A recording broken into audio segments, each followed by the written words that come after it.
Boom. What is going on, everybody? Happy Sunday. Had to think about that for a minute. I am tired as hell. I don't know about you, Hyper, but I am tired as hell. And it probably has to do with the fact that I stayed on Spine Ticks for almost 3.5 hours last night. I had a blast doing it. But man, when I woke up this morning and saw that they went almost 7 hours, I was like, wow, like that's crazy. I mean, I think you're more tired than me because I think you actually had work today. I didn't. I even took like a nap, which is like one of those grown-up things I guess people do nowadays. A nap? Yeah, I know. I'm at that age where I take afternoon naps on Sundays. That's where I am in life right now. Oh my God. Yeah. I don't know the last time I took a nap, man. If I take a nap, like I'm passing out and like that's it for me. Like there's no return. To be honest, I think my nap came from food coma because I think I had a bit too much pizza also. So. Oh man. So yeah, I woke up, man, and I was actually like interested to see because I had to work super late. I was interested to see if they were still going to be on when I woke up. And they weren't. I think they had just finished, but yeah, I had a great time, man. Shout outs to Spine Ticks, Sith Lordy, everybody associated with that. Shout outs to Lewis. He kind of took my shine away. I can't wait. He stole your thunder a bit there. Yeah, I can't wait for him to be on Spine Ticks again. I will make sure to be on that show and just basically be like, guys, you guys know it's my birthday? Guys, I just bought this. Guys, do you guys like just no, I'm just kidding. I'm kidding. If Lewis is watching, I'm just joking. But no, it was a good time, man. It was crazy. I had a lot of fun. Finally talking to a few people, like Phil. And he's actually in the chat right now also. Yeah. So it was just kind of cool to be around all those guys and stuff. So it was fun. Yeah. And the clips weren't that bad, right? No, man. It's totally fine. I mean, my therapist says it's fine, so I'm just gonna go with what she says. But hey, it's all good. It's all good. But yeah, so guys, you guys know what this is, and ladies, apologize. You guys know what this is. New comic book day, comic news, and spec in that order. Please, please, please save your Winter Soldier stuff for the news or the spec stuff. We will get into it.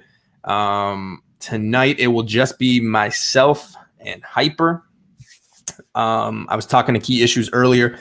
He's got he's driving right now. He had a busy day, so I don't know. He might join a little bit later. I don't want to put words in his mouth. Oh, really? So, yeah, we'll see. I'm not saying he will. I'm just saying I know he's off tomorrow, so who knows? But I know he had a busy day today, so whatever. Give the man some rest. So yeah, let's get started. New comic book day, comic news, everything going on. I hope everybody had a good weekend. Hyper, I don't know about where you were. I got burnt to shit. Like I can see that. Was, like hot as hell. It was like 18 degrees again today. The sun was out. It is insane, man. Like you look like a raccoon. Thanks, man. No, I mean, like a tan raccoon. Thanks. Before we get started, we just got a few friends that we want to talk about. So we got to talk about Big B Comics. They got 3 stores: Hamilton, Barrie, and Niagara. I rep the one in Niagara. Wow.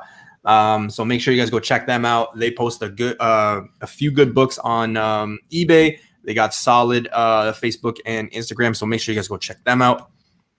We've got what's going on here? Bleecker Street Comics. Big shout out to Bleecker Street Comics. They did. He opened up at the flea market today. It was his first day. He ended up selling a ton of books. He made out really well. I'm really happy for him, but he is my presser. $10 a press, $5 a clean. He just handled an ASM 129 not too long ago. So solid guy. Go check out the website. He's got over 3,000 books there. So make sure you guys go check it out. And then we got Shape State Creative. If you need a logo, if you need an intro, whatever it is, message Derek. Tell him Newbie sent you. He'll hook you up. And, of course, we can't forget our friends at Mutant Beavers. Mutant Beaver Comics. Get 10% off with code word Newbie10. They ship to Antarctica, Mars, Australia, wherever they ship it. Go check them out. Again, use code word newbie10 for 10% off. Mars, nice. Boom. Yeah. Hey, Mars. Last week, I think I said Antarctica. So, I kind of wanted to go like cool today. I actually got into a conversation today. Well, I didn't get into the conversation. I was just there, and the guy thought I was a part of the conversation. But he was like talking to me about what's it called? The COVID stuff, and he's like, yeah, we're gonna be on Mars, and somebody's gonna bring COVID to Mars when we go. And I was just like, nice. Okay, like I didn't even say hello to this guy. Like I didn't say nothing, but this guy just started talking like that, and I was like, that's an interesting icebreaker, I guess you could say. Yeah, I was like, yeah, man, I'll just have a double. Thanks. Like it is what it is, but hey, that happens. Have you known this guy before, or is this No, and it wasn't even a double. I think I was at the gas station just filling up the car. But he was like, yeah, talking to me about it. I was like, okay, cool, man. Wow, that's how many customers has he pitched that to? So yeah, I don't know, but yeah. Well, guys, let's get started. New comic book day. Before we get started, let's hit the chat up. Let's see who's hanging out with us tonight. Boom, boom, boom, boom. Sam, you're getting the gold medal. What's going on, man? Sam, you are amazing at what you do. Thank you for putting up and bringing up the prices for us. I really do appreciate it, man. Much love. Sith Lordy, Mr. Spine Ticks himself. What is going on? So, Sith, we're gonna try to go 7 hours today. We'll see. That was a joke. I don't think I can go 7 hours. No way. I have the day off tomorrow, so I mean, it's all on you if you go 7 hours. No. Source Tiger, what's going on, man? One of my day oneers. Reno's Comics, reppin' Niagara region. Sparks, Mr. FOC himself. Wrench Power in the house. Bleecker Street, there you go. Yes, let's get the party started. Congrats on starting your booth at the flea market, man. Shout outs to you. I wish you nothing but success moving forward and every Sunday. So good luck there. Comics Talk Weekly, Mr. Phil, what's going on, brother? Bricks, what is going on, man? Yeah, there's a few of you. There is a lot of you. Yeah, let's get it going. All right. As you guys come, pause. As you guys get into the chat, I'll shout you guys out. Damn it, that's a clip. I thought you were almost gonna say you'll shut them out. I'm like, that's no way to treat our guests. That's a clip though. But yeah, so we'll get the show started. Like I said, if you're new to the channel, we're gonna start with new comic book day, comic news, comic spec. So hopefully you got enough popcorn and you got some Coronas. Let's get it going. Hyper. Where do you want to start today? You just want to take it from the top? Let's go image. Yeah. Why break the formula? So we've got I think it's probably the most undervalued, greatest cover of all time, but we've got Bitterroot number 11. You know what? Listen, people that have read the series have been telling me to, get in on this, but I find that it's kind of hard to get the issue one at cover price. At this point, I think you're paying $20-$30 for it, but I probably might look into this more from a trade paperback point of form because, people have been telling me that this series has been good. I haven't read it yet. I haven't read it either. I remember when number 1 came out, and I was like, yeah, maybe I should get on it. I didn't. I don't know if I'm going to get into it now. I think we're both in the same boat, as in we're kind of pulling back certain books because of certain rails and things that we're going to. So, yeah, I might wait. The trades are good. So maybe, we can wait for that stuff. So, yeah. Comic Dude, what is going on, man? Comic Dude won that 1,500 subscriber giveaway, and not Comic Dud. His no, it's Comic Dude. Okay. So the books were sent out. So hopefully this week you should have them, brother. I know there was a little bit of delay on my end, so I really apologize. So hopefully the books get in one piece and you enjoy them. He won X-Men 221, Free Comic Book Day, Spider-Man Virus, Swamp Thing 49, which is the first cameo appearance of Justice League Dark, and Kitty Pryde and Wolverine #1, first appearance of Ogun. So that one could come in handy with what's going on in Falcon and Winter Soldier. So congrats to you. Yeah, like I said, the book should get there. You got the tracking anyway, so you're good. Desired Comics, what is going on? Star Wars Fiend, thank you for joining. So let's get it going. Yeah, bitter root. I'm probably passing on it. I was also joking about that number, the B cover, that blank being like the best cover ever. You know, I always just kind of tease those blank ones. I don't think anyone in the chat took you sincerely when you. Yeah, I was waiting for somebody to be like, "What?" All right, what's going on? No. I was just gonna, because you just clicked on this. I'm just surprised that it took them this long to actually release a second print for issue #1, because they actually already released a second print for issue #2 already. So it's kind of odd. Usually this would be the first second printing that you would see like in a series. So yeah, it's coming out this week. Again, like you just mentioned, we're kind of in that point where we're trying to cut back on stuff. This is one of the things where I'm like kind of wrestling with myself, thinking, could this be one of those things that I could just pick up and stash and just, you know, let it sit? Because you know how these second prints are for those successful series. So I'm just not a fan of. I'm never a fan when they just do these color swipes on a cover, like without doing, you know, an original art for the second print. Yeah. So, sorry, I forgot to mention at the top of the show, just before we get into Comic Spec, I've got a little announcement to make. Actually, yeah, it's probably little, but I think I have what I need around me, so we'll see. But I will announce something, so stay tuned just before Comic News. I'm sure somebody will remind me, but yeah. So this involves props. Yeah, I'm gonna dress up like Juggernaut or something. Yeah, that's it. Interesting. Yeah. So you got, and I think you have another late printing for crossover. I think it's issue 3, right? Oh yeah, sorry. Yeah, so we got issue #3, second printing. Yeah, that's the one that had all those. Remember those secret McFarlane variants? Yeah. There was how many of those were there? Oof. I think there was. I think there was like 12. No. You might be right. Yeah, it was definitely a lot of. Yeah, I don't think there was 12. Yeah, and they were all like one. The ratio is like 1 per 8 or something like that. Yeah. Yeah, I just me and Keys actually saw one at CapCan when we went, but I can't remember the price actually. Can't remember, but it was the one where it was the Spawn one. Can't remember the price though. I have to go back and look. Was she reading Spawn #1 though? I can't remember. Okay, because that one I think is the 1 in 25 secret. Last time you had an announcement, you bought a freaking what's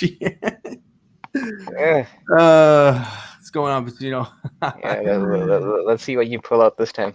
Yeah, we'll see. Yeah, it's just a small announcement. I think it goes back to an announcement I made like I think it was last week, but it's okay. All right, cool. Yeah, it's something that we were just talking about backstage, and yeah, it kind of surprised me. But all right, moving on to probably one of the hottest covers or one of the hottest titles and stories right now, due to the fact that, you know, what was it, 2 weeks ago, maybe 2.5, it was optioned, and we know that it's going to be a movie. Things have spiked.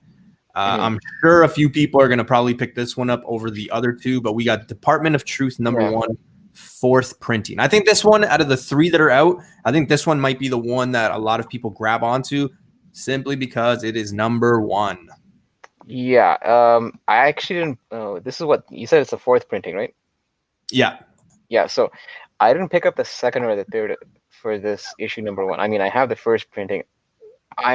I'm debating actually picking this one up, just because if you look at it, it almost has that black and white, like, you know, like newspaper feel to it. So even though it's like almost like just a color swipe, I kind of like this grayscale for this image personally. So yeah, this might. I agree with you. And just because this series, we know it, like you said, it is option. I find this series has more legs to it, so this might be one that I probably will pick up on Wednesday. Yeah. Out of all three of them, like, are you picking up all three of them, or are you just picking up? No. I'm trying to go. I'm not trying to go heavy on these late printings. As of late, if anything, I'd probably just usually for indie titles, I usually go for issue number ones for the late printing. I don't. I'm not. Even though, like, you saw what happened with Something Is Killing the Children, where it seems like every single late printing of every issue. But to me, that's more like an anomaly. I don't think that's like for every single Yeah. series. So this is a case where I'm probably just gonna focus on issue one. Yeah. So we also have Department of Truth number 4, the second print, and then Department of Truth number 5, the second print, which they basically kind of look the same. I mean, obviously, they have different backgrounds, but yeah, same stuff. It's just a different color scheme, because I think the first print you had red, and then obviously second, because the second print for issue one was also the same blue scheme. So yeah. That's pretty much it. Next one, I think Hyper's gonna really like it. Really?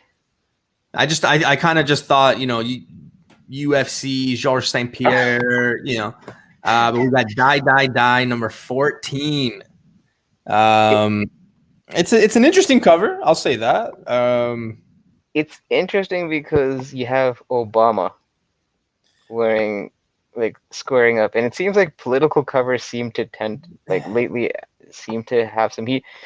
But this is just, I mean, I'll probably pass on this and watch. This might be one of those books that might reach like $10 to $15 because, those formal books. The political ones have done really well.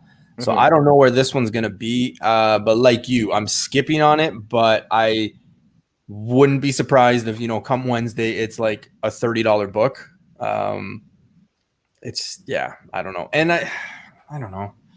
Like, you saw what happened with that Savage Dragon, like the vote for Biden, the Joe Biden one. Yeah, absolutely. Yeah. So we'll see. I'm hoping that they kind of have this book out. I mean, I don't know what it's going for on eBay right now, but who knows? It could be a $20, $30 book by Wednesday. We'll see. You always have to look at what previous books have done, right? You always look at history for kind of a starting point. And the thing is, I thought it was a parody of Obama, but in the description, it actually says President Obama is fighting for. Yeah, it does. So, all right. Next up, we have Haha number 2, second printing, and you got it. The similar to the first second printing, issue 1 second printing. I mean, there's not really much. It's not crazy. Basically getting what you got from the first one. I think it's probably going to have some value. As a set, probably, because I mean. As a set. I wouldn't be surprised if they continue this theme. Like, we'll get to it in the next issue, but if they just follow the same, pattern for the next 4 issues. Yeah, and then we have Haha number 3. Yeah, so what I was gonna say is, I would assume like the second printing for this issue would be like the picture of the mime's face. So. Yeah. You picked up on that. Nice. Yeah, I know. It was an intuition. And then we have the final cover from Haha, which is Haha number 3, and we got the B cover right here. Yeah. It's it's interesting. Yeah. I don't know. I'm not really getting it. I'm not really into it. So that's a pass for me. All right, we've got Moonshine number 23. This one falls back into that category. I don't remember talking about 22 issues of this. So I mean, I've read about this issue. I mean, it does exist. I haven't read it myself. But yeah, it's out there, and apparently this is a start of a new story arc, as mentioned on previews. So there you have it. Mr. Punch, what's going on, man? Haha looks like a Cinemax. Ice Cream Man is HBO. It's kind of similar, right? I mean, I think it's just a matter of time before Haha gets something, or Ice Cream Man. One of the two has to get something at some point, I think. Well, Ice Cream Man's already actually kind of, I believe it's optioned by Roku, I think, if I'm not mistaken. Hmm. But their media platform's a lot smaller than these other bigger channels. But apparently there is something in the works for Ice Cream Man as a television show. I passed up on that one Ice Cream Man. Fuck. Which one? The Dr. Seuss? Yeah, I couldn't find it, and then I didn't want to pay $45. So Yeah, yeah, it's kind of gone down since then, but yeah, it's definitely not cover price right now. you know what's funny is looking back at that Solid Blood book. Yeah. Where is it at right now? Have you checked lately? I haven't checked. I haven't looked at that book since that guy told me it was $60, and I said, And yeah, "What?" And yeah, so and you haven't heard any. I haven't heard any rumblings or word about that book at all since no, release. so his loss. We've got 3 covers of an interesting story that's going on. I think this one's going to be one that a lot of people are picking up on. Yeah, as of like this one, I'm in on. Yeah. So we got Stray Dogs #1 second printing. Yeah. Uh, I like the cover. It's different from the first print, and I'm a fan of the art. It's because, like I said, the like previously, like the art almost has like an all dogs go to heaven. It gives you like a false sense that it's going to be like a G-rated story, and then when you actually open the book, it's like nothing but that. But yeah, I'm definitely picking this up because I think this one's also been optioned, I believe, by is it Paramount or one of those? I thought it was Paramount. I think it's Paramount. Apparently, as an animated feature down the line. So, and I read issue 1. I did not see the end, like how the ending came. So I'm definitely in on this series. So I'll be picking up this printing for sure.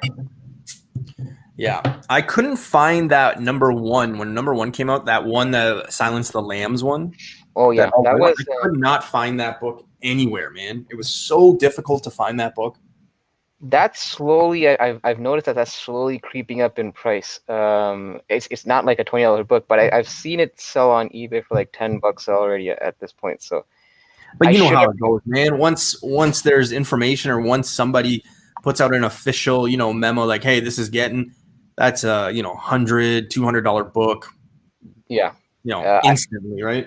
I picked up one copy that I kind of wish I kind of wish I pulled the trigger and picked up a second copy because I really do like that cover, The Silence of the Lamb. I'm picking up all the horror comics. I mean, the horror homages. So this is #2 right here. Yeah.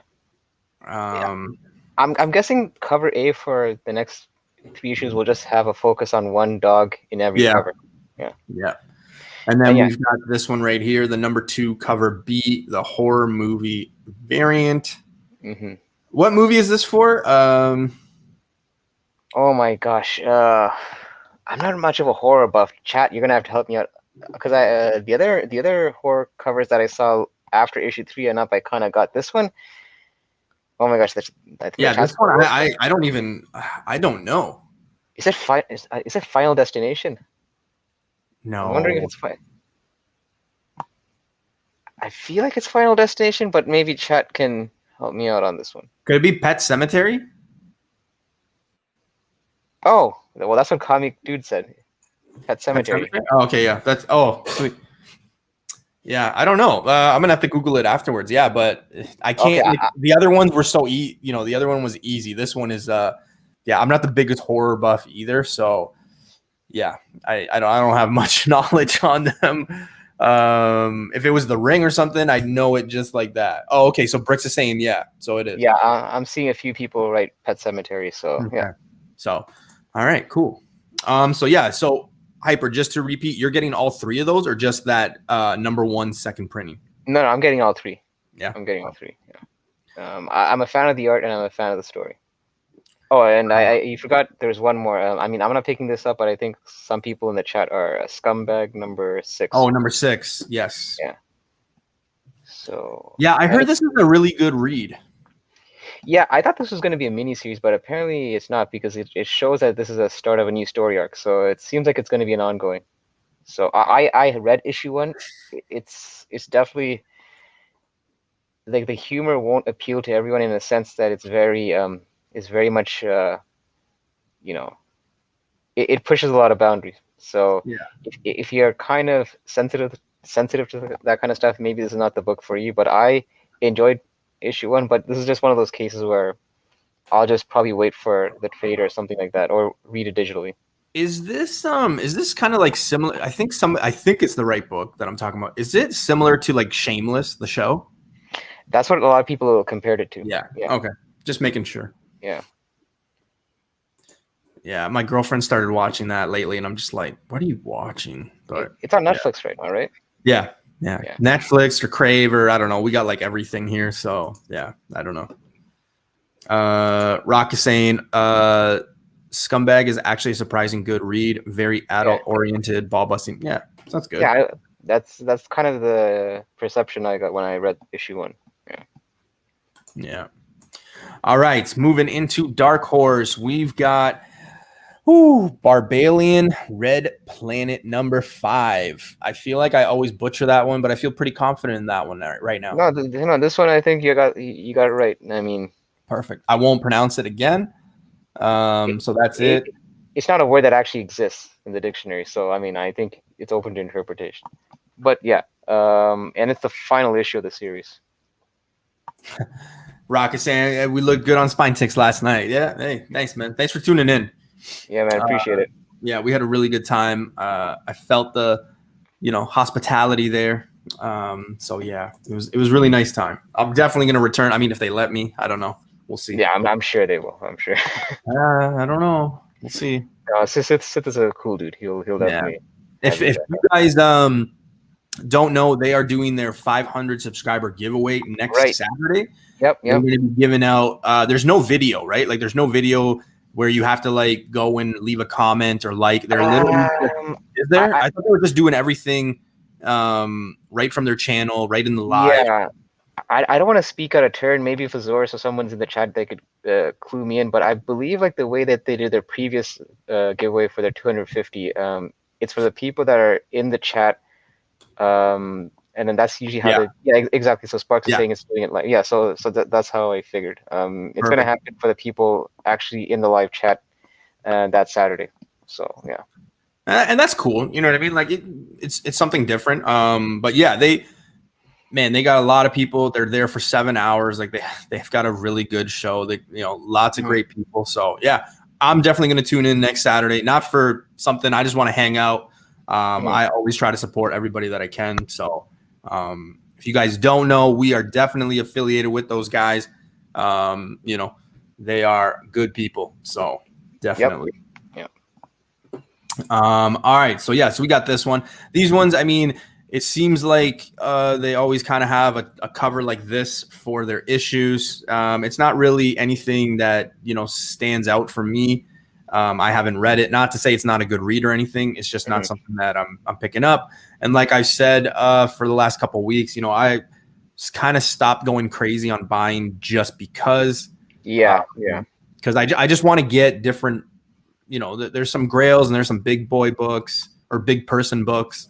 And just other books that I'm looking ahead, like in April and May that are coming out that I thought, you know what, I'm just going to save my money. So, what? It's funny. It's funny you should mention that because this past week was a bit of a light week for me. So usually when I pick up my books, what I'll do is I try to walk out with like a back issue find or something that I feel could be a good, investment or a flip down the line.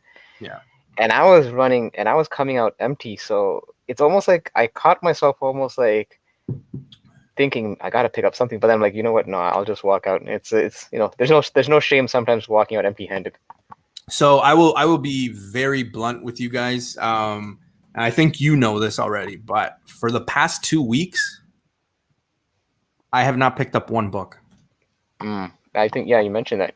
Yeah. The last 2 weeks were just kind of like in sports they say it's like a trap game. I kind of looked at it as like a trap week where it's like, you know what, just grab a book, spend your money. I kind of resisted the urge and just kind of saved my money for, the next week or whatever. So, yeah, it's hard sometimes, though. It really is hard. because we do want to support, we do want to collect and things like that. So I get it, but I'm trying to really restrict myself from just buying just to buy, because I really want to go after certain books this year. Yeah, And same. so Mr. Comic Night, what is going on? Another fellow Canadian. He's got the chain mail boxes going out Tuesday nights just before our show. He does his comic auctions. Really good dude, solid dude. Key Issues has bought from him. If you ever buy from him, rest assured your books are coming in one piece and safe. Knowledgeable dude. He won't sell me a Hulk 181, but that's okay. That's all right. But yeah, he's a solid dude. So make sure you guys go check out Comic Night if you haven't already. Go support us Canadians. All right, let's go into IDW, and we've got some really interesting stuff here. So we got obviously we have the comic book history of animation, number 4 out of 5. We're going to be done this very soon. I know how Face feels about this. I know how you feel about this. So wait, meaning that Face is actually picking this up, or? I think he said he was picking these up, but like I remember him saying like, oh, it's just like a bunch of stories about like the history of animation, blah blah blah blah. So I don't know, but I know he wasn't too high on it, but like, you know him, he picks up everything. So yeah. It's almost like you guys are like at the complete opposite ends of the spectrum. Oh yeah. I pick up like what I really want and like only that, and then Face picks up like everything and more. And I'm kind of like somewhere in the middle, I find. Yeah. Hey, but that's the thing. That's the beauty about this community and who you are as a collector. You can collect whatever way you want, and it's your money. It was different if it's my money and you're going out there and buying all these books. I'd be like, hey man, don't buy that book, right? So you know, it's one of those things. Dan is saying, I passed up a bunch of sweet books for months, but stayed the course and landed my Tales of Suspense 39, which I'm apparently under the impression that will be sent as an AOK to me. I don't know. That's just what I'm hearing. I like that. He threw a little shade in there at the last sentence. The same Tales of Suspense that Newbie won't get. Yeah, thanks, Dan. Rock, Face, I hate this. I'll take 3 copies. Yeah, that's Face. That's definitely pretty Face. Much. That's pretty much Face, man. Yeah. You know what? I feel like that would be like a good T-shirt where you just have like the writing and then like his logo. Like I think that would be pretty good. I mean, it would be good if we actually see his T-shirt. He's gonna have to read it for us because we're just gonna see the emoji. That's true. Oh man, I'm there for you, brother. Thanks, man. You know what, Dan? I know a lot of people in the chat might not go after Tales of Suspense 39. It's not a book that they want, care for, can afford, whatever. There is not many out there for sale. Like it is a hard book to find, and it's pissing me off. So yeah, I have a feeling that's probably one of those books here you're probably not going to find on eBay. You're going to have to probably go through private dealers or collectors or like like those private auctions, those kind of places. I don't think that's something that's going to readily be floating around on eBay. No, and there's so many things you have to look for that book, especially if it's not graded. That's a book.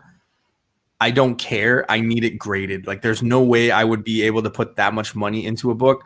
Oh no, there's just too many things that could. I mean, remember? I think we were looking at a book just this past week. Yes. Where we only realized that they put in the description that it was like there's color touch and restoration. So that's why for these key Silver Age and Bronze Age, just to be on the safe side, like you just said, it's better to go graded rather than buying something raw and then getting that dreaded purple label after. And Tim is right. Heritage auction. I will say this. I know that word or those 2 words really scares people. And Hyper, you actually were like, whoa, when I mentioned it to you. And I know, Faith and like a few others, they were like, whoa, man, like, what do you mean you're on there, right? Like, if you actually go on there, yes. Do they have big books? 100% they do. They have some of the biggest books on there. But you can also find books that you won't find on eBay for really good prices too, right? Like if you are actually in the market for some of these books, Mm. those books are actually well priced on there. So just keep that into consideration. Go check. It's not a bad thing to just go check. Always know, who's selling and stuff to get the best price, because obviously you never want to overpay. But yeah, Heritage Auction. I browse through there. Not like I can afford most of the things, but like, there are other options than eBay and IG sometimes. And for like how many people have Tales of Suspense 39 that they're just selling on IG, right? Like it's not many. So Yeah, exactly. all right. So moving on, we've got Dungeons and Dragons. It's the finale. Yeah, this is the finale. I just learned our friends at Spine Ticks are playing Dungeons and Dragons, Sparks, right? And those guys.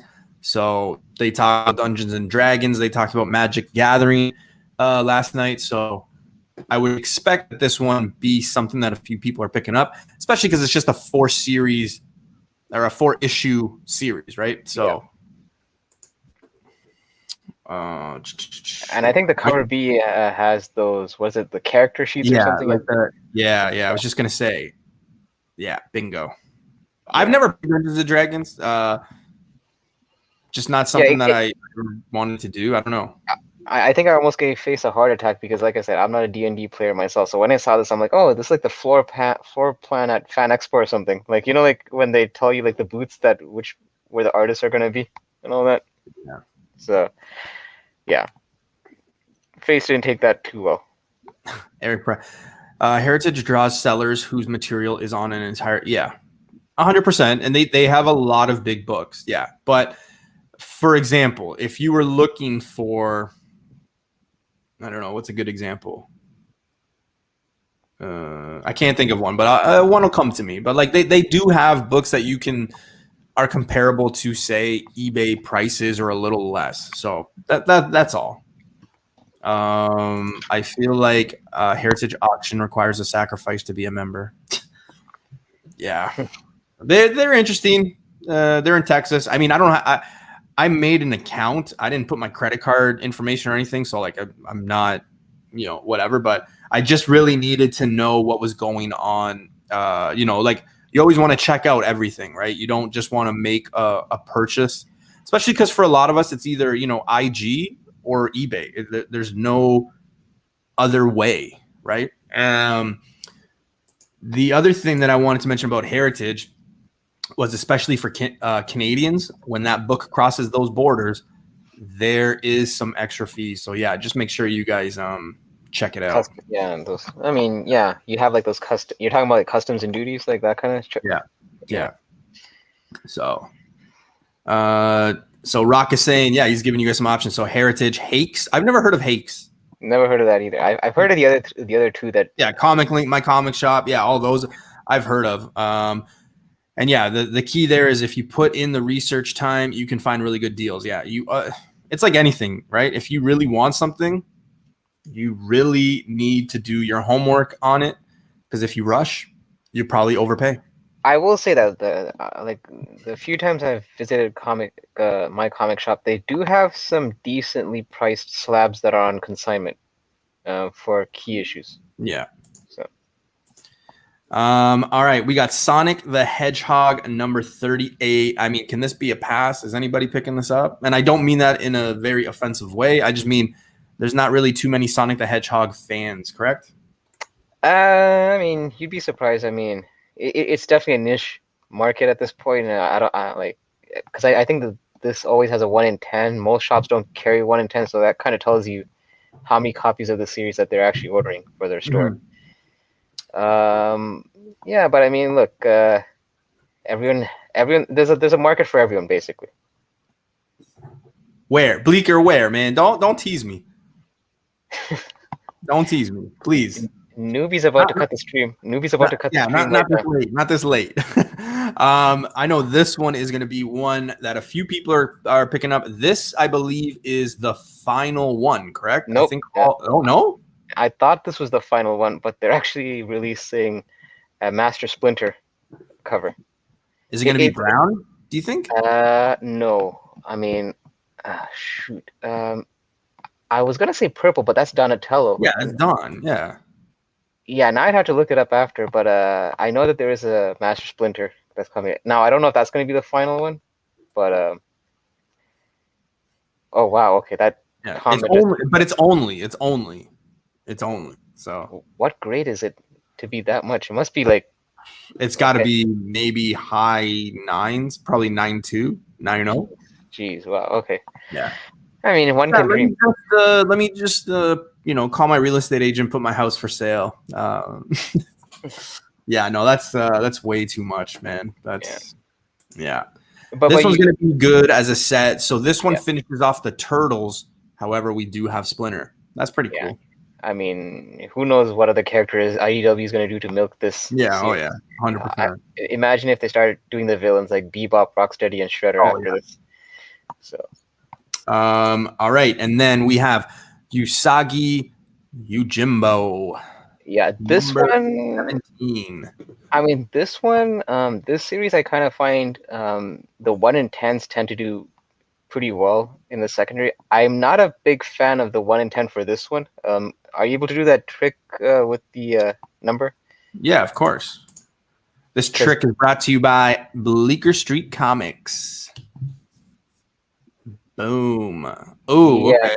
So this one it's looks too anime, right? it looks too much like that serial Tricks. Yes. Yeah, he looks too much like the Tricks bunny. It's I appreciate that every 1 in 10 has a different artist to it and it's a different art style. I'm not really feeling this one to be honest. Even though I like the cartoony aspect, but nah, I'll pass on this one. I am picking up the 1 in 10 for issue 18 that's coming out later, but not this one. Yeah. Rock is saying live in a house or read a red hot key in a tent in the woods. I mean, we all know it's the tent, right? Right? Yeah. Are you getting the 1 in 10 for this? No. For 18, yes. No, this one, no. Like I said, it's the overly cartoony style is nah. All right, we're gonna pass by Marvel so we can get into Newbie's Dynamite Pick of the Week, brought to you by Mutant Beaver Comics. I'm just throwing out the sponsors and just giving it to them. So Mutant Beaver is probably like this nice family-owned company, and then you're dragging their name through this pile of. so my pick of the week is boom. And sorry, quick answer. I'm not sure what the Tricks bunny's name is. Do you have any idea, Newbie? Tricks? The bunny from the Tricks cereal. I have no idea. I didn't even know he had a name. So yeah, is Tricks a nickname? What is it? Yeah. So yeah, Tim, here we go. This is my pick. This is my Dynamite Pick of the Week. That didn't take very long. No. I thought there was going to be like nominees and like a round robin. All right, we're gonna go into Boom Studios. We've got Dune number 5. Yeah, this one, like Face is big on this. Yeah, I haven't really been. It's supposed to basically be a lead into the Dune movie. Yeah, when's that movie coming out? I feel like I ask that all the time. I believe you have, and I believe the answer was given, and I don't remember the answer. So that conversation just went nowhere. It's coming out soon, if that helps. Well, that's good. So we got 2 covers there. We've also got Firefly, brand new verse number 1. Okay, so I guess this is a new series. Yeah. This is another series that Face is on, right? Like he likes Firefly. He was collecting it all, so we got a new. He's a big Firefly fan. Yeah. So it's set 20 years after the events of Firefly. So this will probably answer a lot of questions if you were following that first series, all the way through. So yeah, that's kind of cool. Mm-hmm. I started that super late. I do like how Boom has a good job of basically continuing a franchise even after the TV show has ended. So people that are really big into the show, because these series are basically supposed to be in continuity from the actual TV show. So if you're a fan of these properties, you have something there to kind of continue your fandom. Yeah. All right, we've got Once and Future number 17. You know, I've been trying to find Once and a Future number 1. I can't find it anywhere. You should not be paying that much more than cover price, because I think the market really hasn't caught on to this, and because it was a highly ordered issue number 1, I don't think it's at that point where it's above cover yet. Maybe it's a $10 book at most, but I wouldn't mind paying $10. If I had to pay $10 for it, I'd be okay with it. But yeah, I've been having a tough time finding that book. Like online, you mean, or just at your shops? Anywhere. I can't find it. It's really weird. I mean, I could definitely look, but yeah, I mean, if you really want, I could definitely like help you find one. But yeah, I mean, I actually liked issue number 1. I think the first few issues had the same theme where someone's holding a sword. Yeah. It's I believe it's a black cover as well. Yeah, it's a black cover. Yeah, exactly. Okay, so Marvel's saying yes. Yeah, okay, $20. Yeah. I mean, as long as it was like near mint or higher, you know, like I'd be okay with, you know, that's not too bad. All right, and finishing off here before we get into Marvel, we've got Power Rangers number 5. It's not the greatest. No, but this is continuing that whole connecting theme thing, right? Remember how, like, right, yes, Mighty Morphin and Power Rangers, that blue section kind of connects with the other one. So I am picking up this series. What I like about this one is the 1 in 25 Peach Momoko variant. So this next 1 in 25 is brought to you by Bleecker Street Comics. You might have to. I would jump all the way to 35. Okay, whoa. Just because there's a 1 in 10, 1 in 15. Yeah. Do one more. So, yeah, this one right here. Yeah. I mean, it's Peach Momoko, right? I mean, you can tell. Well, because the thing is, I'm picking up all these different Ranger incentives because I kind of like you just kind of mentioned. Momoko is kind of hit or miss for me, but I do like this art style where like it's like the whole helmet kind of fading kind of thing. So I think there's only a few more Momokos after this, and then the set will be done. I'm not gonna lie, I'm not a big fan. It's not the best one. I mean, of all the helmet covers, this is not my favorite. I think the Red Ranger is probably still my favorite, or probably the upcoming Green Ranger that hasn't. I think that's coming out in the 2 issues from now. But there's still a Blue Ranger and a Green Ranger that they have to do for this. Yeah. I don't know. I mean, I'm also not the biggest Peach fan, but it is what it is. I know there's a lot of Peach fans, so yeah, just not. I don't know. It's not for me. Yeah, it's just she's definitely someone that has a split fan base. Yeah. And then just like the Ninja Turtle ones, we have the Power Rangers, the all colored ones. I've been saying that this, even though it is just a colored cover, if you have all 5 of them, I think, is there 5? Or is there no, there's going to be 6, right? Because they have the White Ranger as well. They have the white one and all the colored. So if you got all 6, I mean, especially if you're a Power Rangers fan and you have these graded, I think I think it would look really cool to have. I really do. Mm-hmm. I don't think they did the green one. I don't think because the Momoko green hasn't come out yet, so I have a feeling maybe that the green blank will probably come around the same time when they do the green Momoko one. Yeah, because I think we've seen all of them except the green one. So. I believe so. Yeah. All right. Before we get into Marvel, is there any in the other category which you think maybe could be something that we need to let the chat know? Let's slowly scroll down for a bit. Dun, dun, dun, dun. I'm surprised you didn't click on that American Mythology Monsters number 3. That almost rivaled your Dynamite pick, no? No, not even close. We got some Blade Runner. We got some Cat Dad. King in Black. Frank at Home. Hollow Heart 1, second printing. Yeah, okay. This is a series I know I didn't pick up on this, but this is a series that a lot of people picked up on, and I think they actually liked. So there's a second printing for this one. So this is from Vault Comics, so it's another Vault horror series. And Vault has been doing some good issues in their horror lines. So yeah, it's out there. Like I said, I'm not a fan of these color swipes. It's the same cover, just different Yeah, color palettes. That's it. I'm the same. I'm with you there. Yeah, and I'm not really seeing too much here. Yeah, I know that there is one that I'm picking up, but I can't. I see 0 Hour issue 2 from volume 2. No, sorry, issue 5 from volume 2. I don't know if that's the Year finale. Zero, Volume 2. This one right here. Yeah, Yeah, that one. You saw how much issue 1 went for in volume 1.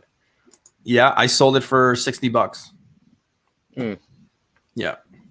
I still can't believe I still can't get around what caused the hype on that book to get to that level. I mean, there was no movie news, no nothing. I know it was crazy, but it was a book that I spec'd on like super early when I got into YouTube and like actually starting to put out content. I said, guys, don't sleep on this book, and I grabbed a few copies, and yeah, they reached What like was $60.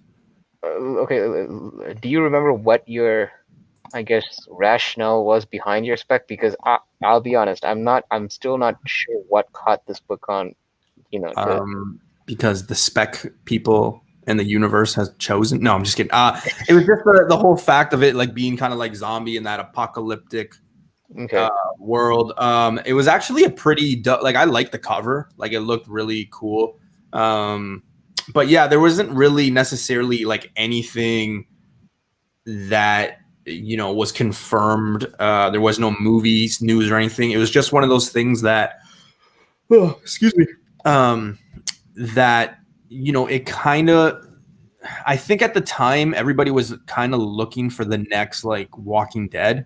Okay. And I kind of just was like, you know what, this could be it. It's got everything that you might want, especially if you're a fan of that show. Like if you were to move on and go into this, I think you would kind of get some similarities, but something a little interesting. So that's where I based my like spec on it. It reached $60 for like 3 days. Mm-hmm. And then it dropped. I think you can pick it up for like $20 now, $25. But Oh wow. Okay. yeah, there was like a 3 day period where it made like the top 10 list of like everything. I think it was in like June, mid-June, early July, somewhere around there. Star Wars Fiend did mention, sorry, one book that we kind of glossed over. I think it's Shadow Doctor #2. Is that out this week? Well, let's see. In the other section. Oh yeah, it is right here. Yeah, I know issue 1 got some good reviews. I believe in Spine Ticks they kind of spoke about this issue #1, and also in Team Nerd Herd. Yeah, it's actually, the thing about this book is actually based on a true story, and it's actually, the author, I believe, is writing about a character who's, I think he's the grandson of, actually. So it's actually a family affair written in comics. So I want to give a shout out to Simply, I think is Michelle. She follows me on Instagram. She is joining us, but yesterday she was like, Newbie, no beer. I told you Sunday. So Sunday, Newbie drinks. So yeah, cheers to everybody coming in, supporting. So yeah, so Shadow Doctor #2. Yeah, it could be something. I like this cover. I like the colors and everything. I like the cover. I like the colors. Wow. So yeah. yeah, it was actually Azores. Okay, now I remember. It was Azores that was actually big on this book. This one, I think if you didn't order it, I think you're gonna have a hard time finding it. Like it's not one of those books that I think you can just walk into your shop and it's gonna be there, right? No, because it's from Aftershock, and stores don't carry. Aftershock is not like a big indie publisher like Image. I don't even know if, would you consider Image an indie publisher at this point? I mean, it's kind of. Yeah. But you know what I mean, right? Aftershock is just one of those publishers that you're not going to see a lot of copies of on the shelf. So yeah, you might be right. It might be, issue 1 might be a hard find if it's not on the rack. So yeah, I was surprised. I was surprised that this one kind of went under the radar. Yeah.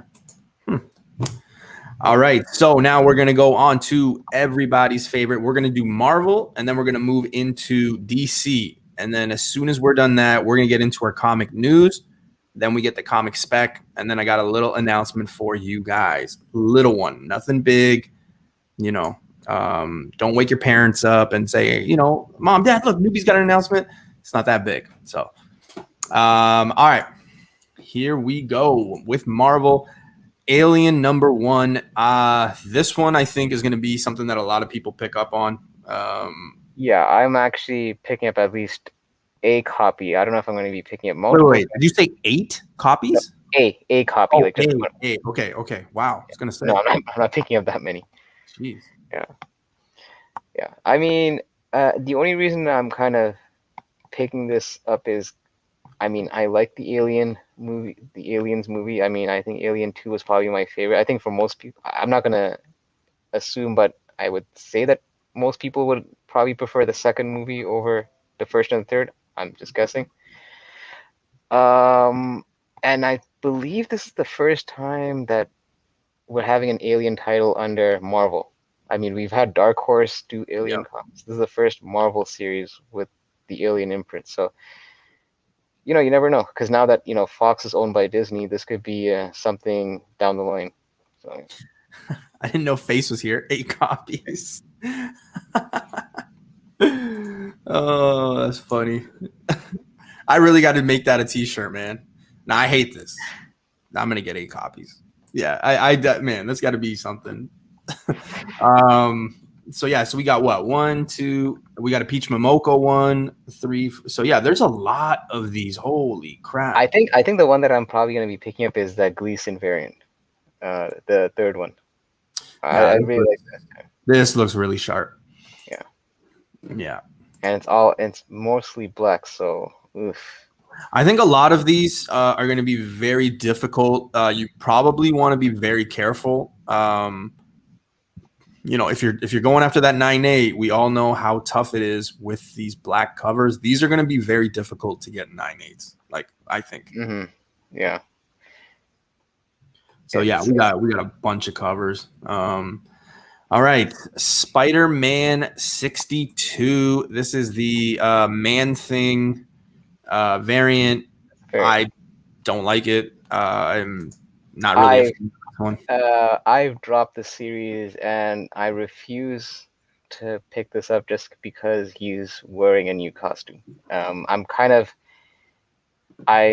resisting the urge to pick it up just based on that hype. And and listen, my theory is this. The people that enjoy this series are probably the people that haven't read this series. Yeah. New costume, whatever. It's nothing crazy for me. All right, Black Panther #24. I'm gonna go strictly to the Women's History Month. A lot of people have been picking up the previous ones. Again, when you talk about sets, this is going to be a nice set to have with all of the ladies. I really like this one. When we heard about these, we talked about it in our group chat. I think, Hyper, you were big on this one. Yeah, and you know what I kind of realized also when you look at all these covers, they're not overly sexualized, as you know. Yes. Yeah. It's a very class. For the most part, a lot of these like women. I mean, because this is basically paying homage to the whole Women's History Month. So obviously they're trying to keep it classy. So you know what? I respect that they kind of went that route instead of like, you know, the cheap tits and ass kind of. Yeah, thing I agree. That you're used to seeing. So I agree. This one's really, you know, like very colorful. I really like it. So definitely. I couldn't find that the Iron Man one with the Hellcat, I think it was. Yeah. You couldn't find it at your shop? No, could not find it. Are you actually looking for it, or? Well, I wanted it. I thought it was kind of cool, but let me know. I'll be on the lookout for that then. Yeah. These ones, the Michael Cho ones, I've really enjoyed them. We talked about the Spider-Man one the other day, or last week rather. This Black Panther one though, dude, I think this is dope. I think this is sick. I like the perspective drawing that he does. Where you know, I'm always a fan of that. Like that. Yeah, I take it back. Like, you know, I said that Spider-Man was dope. This one is, yeah, I really like this one. Mm-hmm. It's yeah, the two-tone thing. It's a nice approach. Yeah. All right. We've got Cable number 9. Is anybody even reading Cable? Like, I don't mean that in an offensive way, but like, is anybody reading Cable? No, I am Oh because yeah, okay. uh, I was in on all the X titles. This was actually one of the titles that I was actually thinking of dropping, but I just heard how this series is ending after issue 10. So I figured, you know what? I already have the first 8 issues. Might as well just Yeah, pick up might the as last well.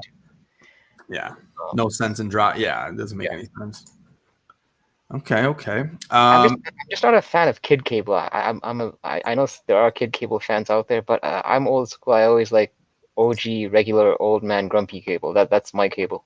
Yeah. Bricks, I think that maybe deep down, like subconsciously, that's maybe what I'm seeing because like I love Kirby. I talk about that art style and yeah. So yeah, maybe it's yeah, could be. I might pick it up just to have. I think it's a dope cover. So if I can come across it, I might just pick that one up. I don't know. Just got a feeling about it, and I like it. So all right. I really am interested to see what everybody thinks about this next book. Like I am very interested in everybody's opinion about this. I mean, I'm picking up that Gleason variant just because I already have the 3 ASM ones, the ASM 55 first, second, and third. So, and this is not a store exclusive. It's just a cover price. So I'll probably pick it up just for the sake of that. I mean, if this was a store exclusive, I'd pass. But because it's a $4.99 book, I do like that whole web design thing going on. So yeah, this will be one that's. Can I ask you one simple question? And I think it's a question that a lot of people have on their mind. I think a lot of people. Are you gonna say, does it have legs? No. I was gonna say, well, technically, in a way, yes, but like, is this going to reach ASM 55 numbers? I I don't. don't think it will. No, I don't think it will. This is, and just like people are mentioning in the chat, this is going to be more like a cover buy for me, just because it kind of looks nice with the other ASM. Look, if it hits, I don't think it will, because I've mentioned this before. Nothing will beat the original because it's the first one that came out. Everything else, I mean, this could probably be maybe like a $15 book at 20, maybe. If it hits that number, great. But I'm picking this up more as a cover buy, more than anything.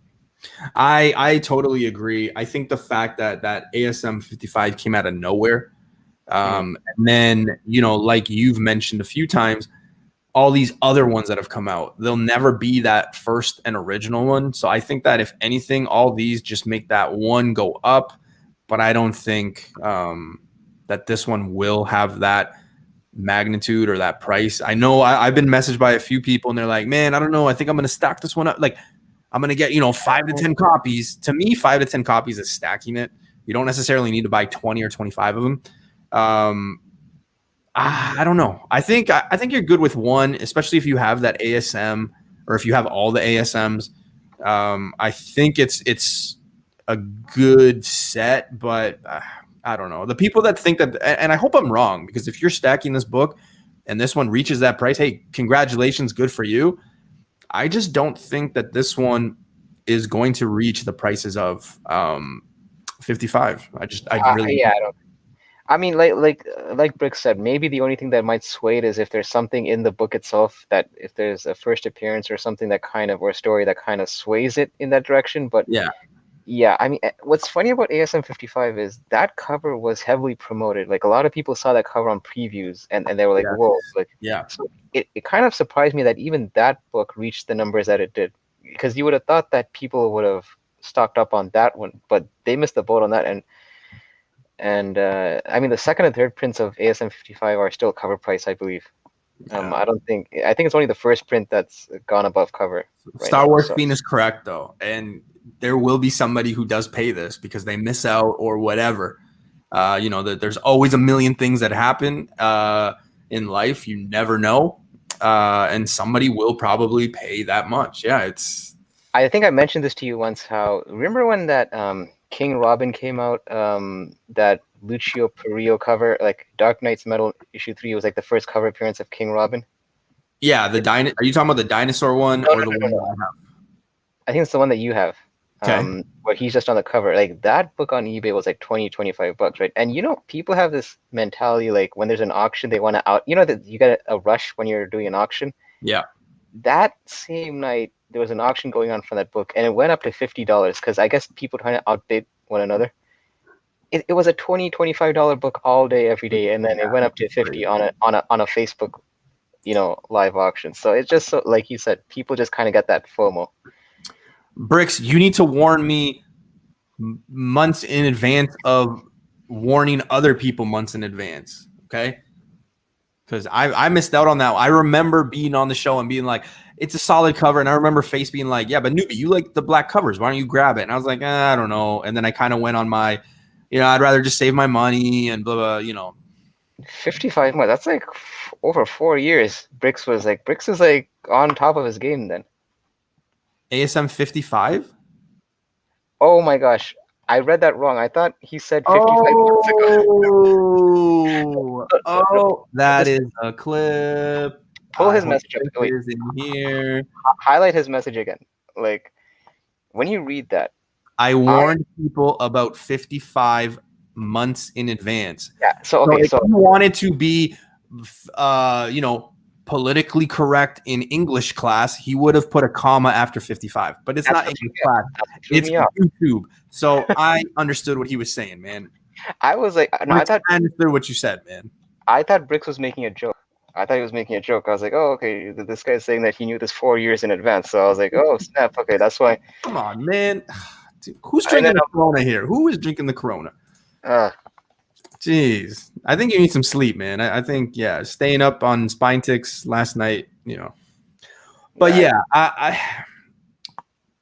here's one thing that I wish they would have done with this. ASM 55, and again, this is just me. ASM 55, black cover, the white outline.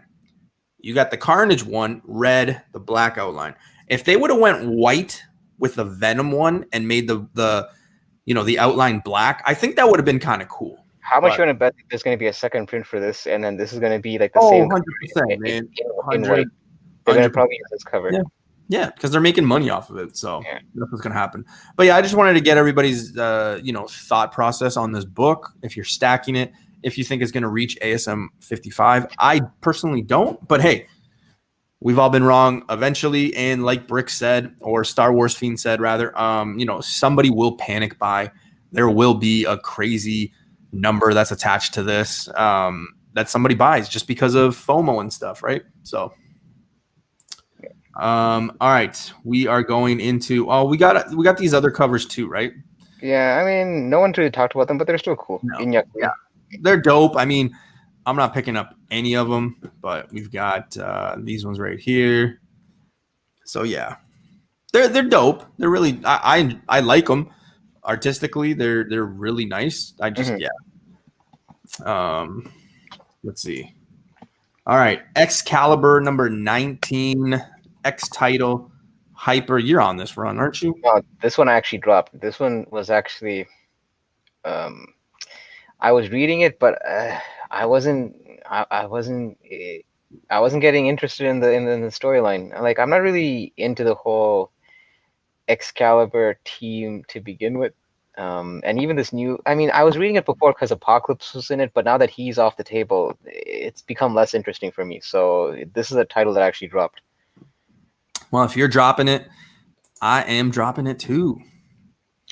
Okay, we've got Guardians of the Galaxy number 12. The only issue of this run that I own is number 9.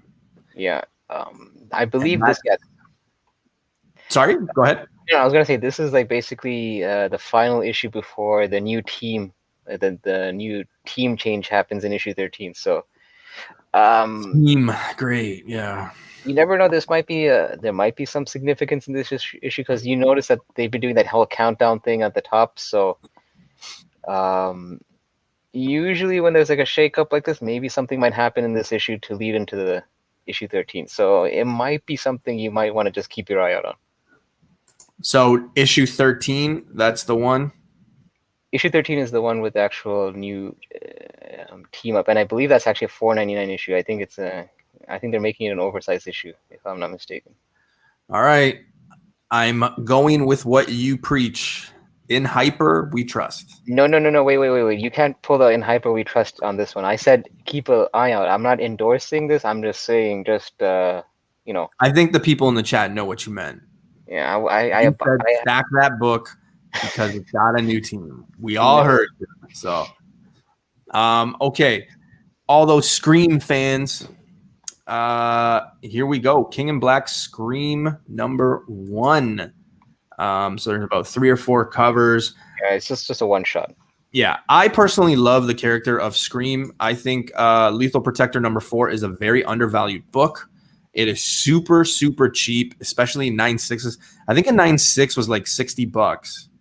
Like, yeah, but you know, this is a new Scream though. It's not the same. No, I get that. I'm just saying. Scream. I think we've talked about, possibilities of her showing up later on. If you go back to watch the first Venom, there is a symbiote that nobody knows where it went. It just broke out of that, that lab or whatever, and nobody seems to know where it is. It's yellow. I think that is Scream.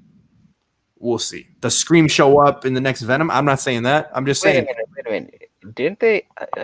So it wasn't confirmed that she's showing up? I don't think so. Okay, all right. Yeah, no. I'm just going based on like what I've seen from the movie, and that's one of the parts that I remember.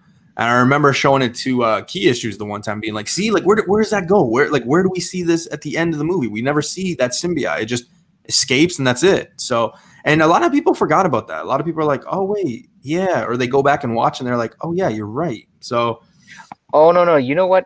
The symbiote that's supposed to show up in Venom 2 is the symbiote that appears in Maximum. You know, Spider-Man Unlimited 1. I forgot the name of that symbiote. Yeah. The beginning of Maximum Carnage. That issue apparently has a symbiote that's supposed to show up in Venom 2. Yeah. We'll see. All right. Are you on this Maestro? War and Pax? No. No. All right. I didn't pick up the first one, the first Maestro miniseries. This is the lead off to that one. I think we discussed this, right? I'm not really big into these Marvel miniseries. Yeah.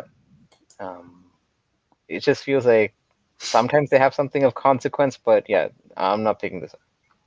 This is just more. I think this just goes more into the origin of Maestro. If anyone's really. Oh shoot! No, don't do that, Oregon. It's. All right, we got Miles Morales, Spider-Man #24. Yeah, this one. If you're a Miles fan, it's the Clone Saga. I mean, is it? No, 1 month until. Yeah. I mean, I hope this Clone Saga does better than the OG Clone Saga. Yeah, it's. I don't know. I'm not picking it up. I'm sure a lot of Miles fans are going to be picking it up, just like they have been throughout this whole pandemic. Shout outs to Ultimate Fallout 4, by the way, reaching $4,000 Canadian. Yeah. That is insane for a book that maybe 2 weeks ago was $1,600 Canadian for a 9.8. Like, that is ridiculous. That's crazy. It's insane. You think that ceiling was kind of hit when it reached those numbers, and then it broke that, by a large. You know when you hear a lot of these people who have collected for a long time, it's becoming one of those books that, for the past like year and a half, I was saying, you know what, I'll get it later. It'll come down. I'll get it later. And it did come down. It really did come down. And now it just like it's climbed so much. A 9.6 is like $1,500 Canadian. Dude, that's crazy, man. Like, I mean, when I see these prices, I have like flashbacks to the time I walked past out of shops when I saw these books.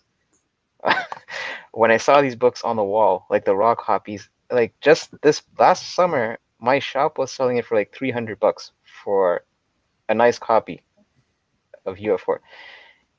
And I see, and then when you see prices like this, I'm like, why didn't I pick it up? People are now, dude, I'm hearing people are willing to spend almost $1,000 on a raw copy, hoping to, because even a 9.4 at this point is about 1,200. I saw a 9.4 in a Facebook group, strictly in Canada, and a 9.4 in, I think it wasn't CGC, it was what is it, CBCS, Yeah. and it was $1,200. So, and that's a 9.4. Like a 9.4, 9.4. like for a modern book that's not a ratio to hit over $1,000 on a 9.4, you don't see that very often. Like even a 9.6 hitting over $1,000 for a modern book is a bit of a stretch. That's usually reserved for those 9.8s and above. Yeah. So here's my thing with that book too, is it's reached $4,000. Yeah. What's the dip? Like This is $2,000? Like it's not, it's mm, I don't think it's gonna drop. Like if you're thinking, you know what, I'll wait, this book might come down, I'll get it at $1,000. I think that day's over. I think you really have to consider the fact that Ultimate Fallout 4 is going to be up there with the likes of in prices of, Giant Size X-Men 1 and Hulk 181, possibly Hulk 180. You're looking at these big books that are priced in that $4,000 to $6,000 to $8,000 to $10,000 range, and it seems like that's where that book is hanging around. It's hanging around with those big heavyweights, and it's crazy because that was a book that I always said, you know what, I'm gonna get it, it'll come back, but it's hitting $4,000. What's the dip on that? Like I said, what's the dip? It goes to 2,000. I don't think no. For a 9.8, I don't think you like 2,000 Canadian. I don't think we're gonna get that low. I think there will be a market correction. I don't think you're gonna get like a sudden steep crash like some people are fearing. And dude, I think the whole thing is, I think it's just a changing of the guard because look, sometimes you wonder if characters are gonna pan out or not. This is a character that Marvel is clearly, putting all their marketing effort into, especially for the younger generation. You see that he's like the focal point of the latest PS5 video game. Yeah. And he's gonna have his own film franchise. The Into the Spider-Verse was widely received. Some people said it was like their favorite Spider-Man movie, including the live action. And I think here's the big issue. I think it's the fact that and I only know this because talking to my big brother, Mr. Mel V from Drunken Chat, he messaged me and he goes, "Newbie, you've got to get on Ultimate Fallout 4." And I go, "Why? What's going on? Is there movie news that I didn't hear about?" He goes, "Go ask a young person who Spider-Man is. Just go ask them." And I said, "Well, Mel, I don't really know any young people, so why don't you do that for me and just let me know what the answer is?" And he goes, "I asked my nephews who Spider-Man was. They answered Miles Morales." And I think that's what's really getting this craziness, is the fact that if you look at the younger generations that are growing up, when you're looking at those, 10 to 18-year-olds, they will say Spider-Man to them is Miles Morales. Yeah, and I think Mel on Spinetics, he mentioned that when he mentioned, what about Peter Parker? It's like, oh, you mean the fake Spider-Man? That's yeah. And I think it doesn't help the fact that, I hope I don't spoil this for anyone, but like in the Spider-Verse, the movie, like Peter Parker dies too. Well, because right? there's the 616 Peter Parker dies, right? Yeah. So like I think like a lot of the kids, like even like they watched that, it was a cool movie, Spider-Man dies, whatever. Yeah. But it's Miles, like, and Comics Lounge is saying I'm assuming he's a teacher, he's saying all of my kindergarten say Miles Morales, and that is what I think is making the book go nuts. I hope he's a I hope he's a teacher. I hope he's just not raiding schools and just asking random kindergartens in their wait. Let's see. The modern 9.6 can't be anywhere near the 9.8 counterpart. Totally agree with you. Modern books are all very high grade. Older eras of comics can have close values, but moderns are not. Yeah, 100%. 100% agree with that. I always tell these guys, and I always tell everybody, you know, especially with moderns, it's 9.8 or nothing. Like, don't bother getting these, you know, like, I don't know. Yeah, it's I kind of say that, but at the same time, like, this is an anomaly though. This is one of yeah, those situations where I completely agree. For most modern books that came out in in the new millennium and all that, I would definitely go for 9.8 if I was gonna grade it. But this is one of those books that you're seeing your ROI. Like obviously, if you bought it early on, you're seeing your return on investment for a 9.2 even.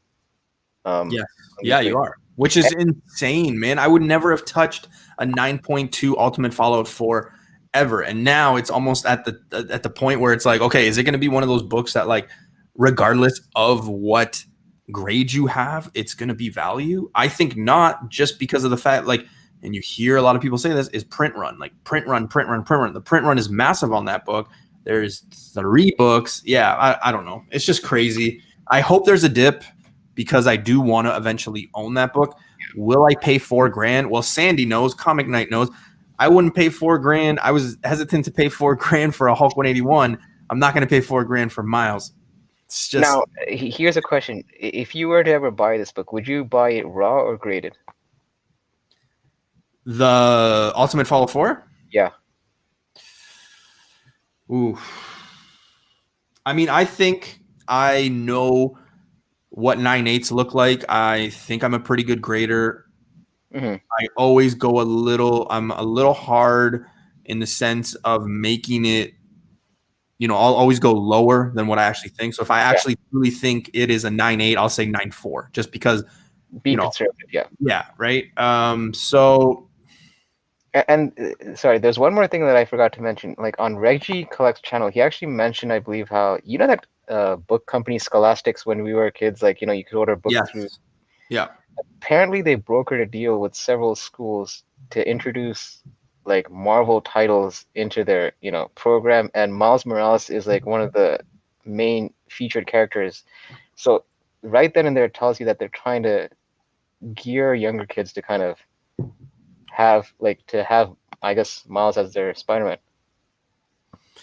it's going to be interesting, because here's what I think will maybe like a turning point for that book is, you know, we know that there's going to be a Spider-Man 3, and I know that's not going to do much, but I truly do believe, and I don't work for Marvel. I don't know anybody that works at Marvel. I don't, I wish I worked there, but like, this is just all speculation or just like a what if. But I really do think that we will see a black suit Spider-Man, Tom Holland, at some point. And when that happens, I think that's going to kind of make those Miles people go, oh, shoot, it's Peter Parker, because of the fact that hey, it's Spider-Man. Hey, black suit. Hey, Venom. Like, it's going to just get all those people going. And then I think that that's going to be that small window where you have a chance to buy Ultimate Fallout 4. That will be your window. Yeah. After that, I think it's just going to keep going. I really do. I never really thought it was going to get to the point where, it's a big book. I always was on the other side of the fact that people were like, no, man, Ultimate Fallout 4 will be Amazing Fantasy 15. I always was against that, just because of the print run and all that. But you have to look at different factors, generational shift, things Exactly. like that. Yeah. So I'm starting to believe it now, but you have to pick your point. You have to pick when you're going to buy this book. Right now, I think it is a bad time to buy it. I would probably wait, because, like I said, me personally, the black suit Spider-Man, when it happens, people are just going to go, oh, shoot. And they're going to go back to the Venom stuff and, Secret Wars 8 and all that stuff. And that's going to be your little window to buy that book. Will it drop? Say it stays at $4,000. Will it drop? I don't think so. But if it drops from $4,000 to 3, well, hey, I just saved $1,000 and I didn't do anything. Yeah, so. And you're right. I think that there definitely will be a lull in the market, especially now that things are starting to. You're noticing that things are like society's like borders are opening up and things are sort of getting back to normal. You're gonna find that because right now we're kind of in this weird point in history where you have a lot of people are finding, like, with the stimulus and all that, people have a lot of disposable income. They're not going out as much. That's the other thing also you have to think about. That's why this book and a lot of other books are seeing these enormous spike in prices, because their money's going towards that. So yeah, and yeah, I agree with you. I've always thought that their Secret Wars is going to come to the MCU, like the first original storyline, Secret Wars with the black suit.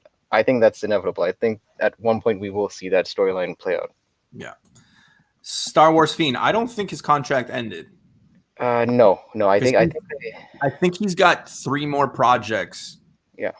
So we'll see.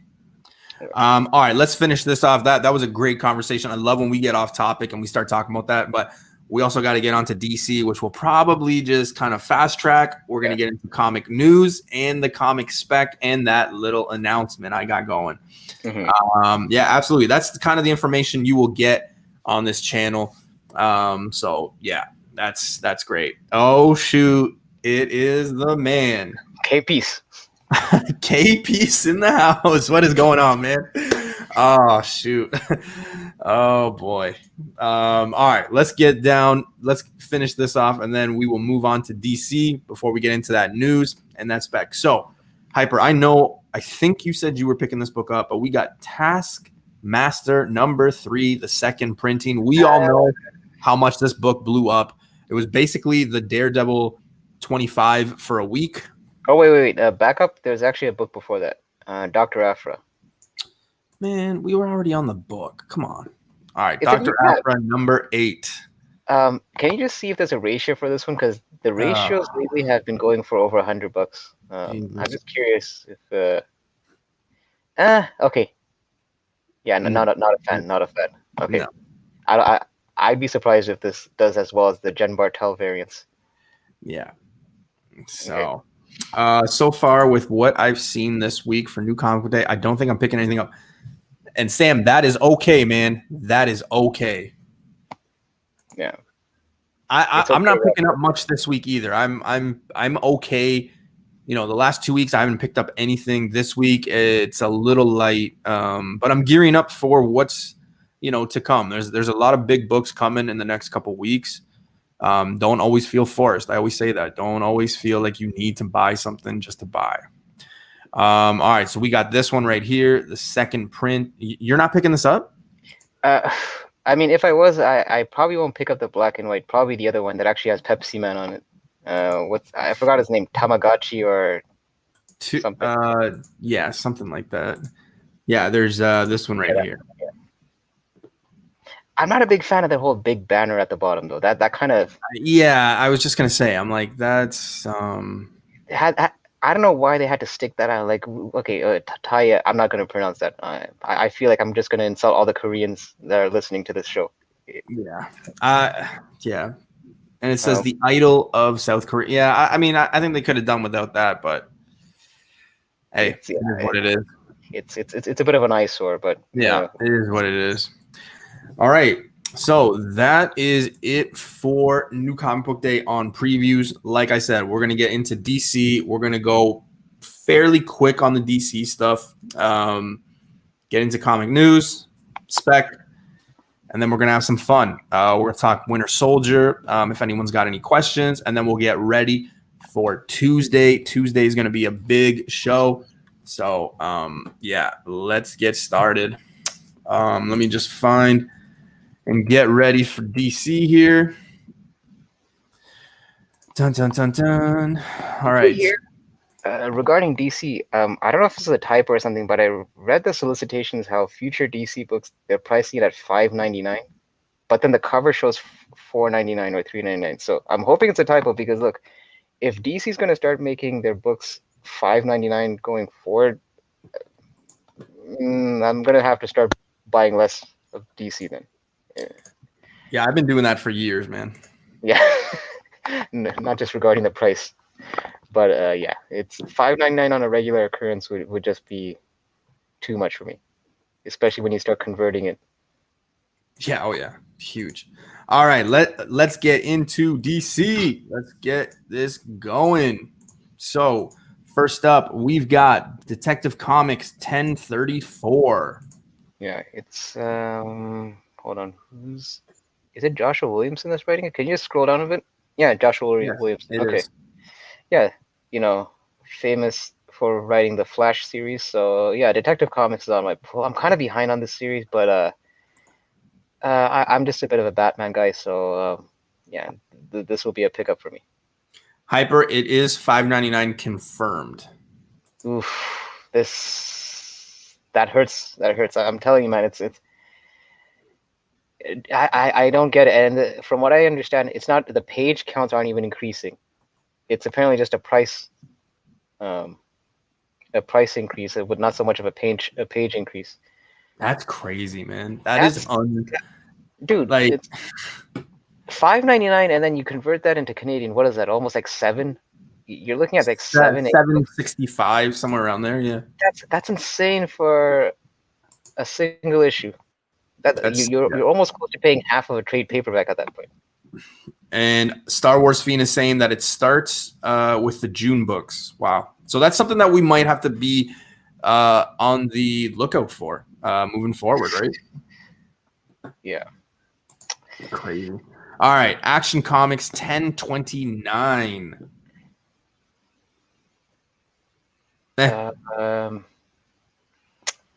People are saying the Bermejo cover. Is that for Action Comics or Detectives? Everyone's talking about the Bermejo. Oh, no, just Tim. Sorry. When I say everyone, it's just Tim. It might be, yeah, that Batman one. Yeah, it's probably the Bat one. Yeah, Bermejo has been killing it, though, in the covers for Batman and Detective Comics. But yeah, I'm not picking up Action Comics. Ever since like Rebirth started, Superman hasn't exactly done it for me storyline-wise. They're testing your loyalty. Yeah. It's well, that's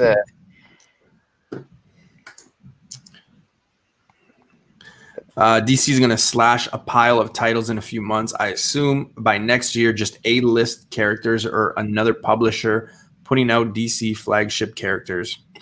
Laughing out loud, or am I just being way too? Yeah, well, who knows, man? That's I don't know. I can't believe they did that. That's crazy. But Dan Del Toro kind of hit it on the spot. You would think that a company that's kind of hurting, especially on the publishing side, that they would kind of take initiatives that would make you want to buy their books. Yeah, like making them like $2.99 or something. Remember that's how it started. Like they had the tagline that it'll stay $2.99. Like that was their initial tagline when Rebirth started, and then slowly went to $3.99, and then now we're at a point now it's going to be $5.99. So yeah, that's why I've always been Team Marvel. I mean, I respect DC. I have some DC books. I have way too many DC books lately because of someone in our group, but that's the story for another day. This is going to be like one of those things that we're going to be 50 years old, and you're just going to keep bringing that up. You know what? I hope I have that book when I'm 50 years old, and I'm by that time we won't even have to Instagram. It'll just be like a teleporter. Like, you told me to buy this. What the hell? Something like that. Hold up. At 50 years old, you're going to be old and decrepit? Dude, you need to take better care of yourself. All right, 60, let's say 70. All right, we got Batman Batman Superman 16. Yeah, this is I'm not picking this up. Sorry, Dan, I'm so sorry. Yeah. You literally, like, the way you did that voice, you basically aged all 50-year-olds to like 80. Yeah, I didn't mean that. I apologize, guys. I'm just giving you shit because I know there's older people in the chat, so I knew that. I apologize. I didn't mean to do that. That's more of an 80s, 90s voice, but yeah. Yeah. Okay, so Batman Superman 16. Is there any importance, any big first appearances or anything like that we need to let the chats know about any of the DC books coming up? I mean, I can tell if we go back to the main page. This one, I don't think there's anything. What about? This one I'm picking up just because I've enjoyed the White Knight, like the whole Murphy verse. But I'm picking this up more from a story perspective, not so much on a spec side. Although remember that they had that villain Starlet or something. Yeah, I remember that. I know people are kind of going heavy on that, but just from a story perspective, because I picked up the first volume and then the second one, Curse of the White Knight. Yeah, and then this continues it. It's just been a good read. This is one of those few DC titles that's been consistently, good for all 3 volumes. Lasso. I wonder when these shows wrap up if Noob grabs a bottle, tugs, and goes, "Damn, that was the show tonight." 50-year-olds apparently. Newbie turns into the old guy from the movie Up. I'm gonna be that fat kid that's selling cookies for foundation. Oh man, yeah. And we're both gonna be on a floating house somewhere. Oh god. All right, Teen Titans Academy #1. I feel like there could be something here. This one I also got a dope cover of Red X. And I believe I don't want to over assume, but I'm assuming there's going to be first appearances in this. Yeah. A lot of people are picking this up with just what Strange Academy did on Marvel side, like how that book kind of heated up. So I think they're kind of going under that assumption that this book will have that same heat. The only difference is this is DC, and unfortunately DC is not really catching a lot of heat in a lot of their books. But I'll be picking up maybe 1 or 2 copies of this for sure. And plus, also, we still haven't really got a reveal of who Red X was.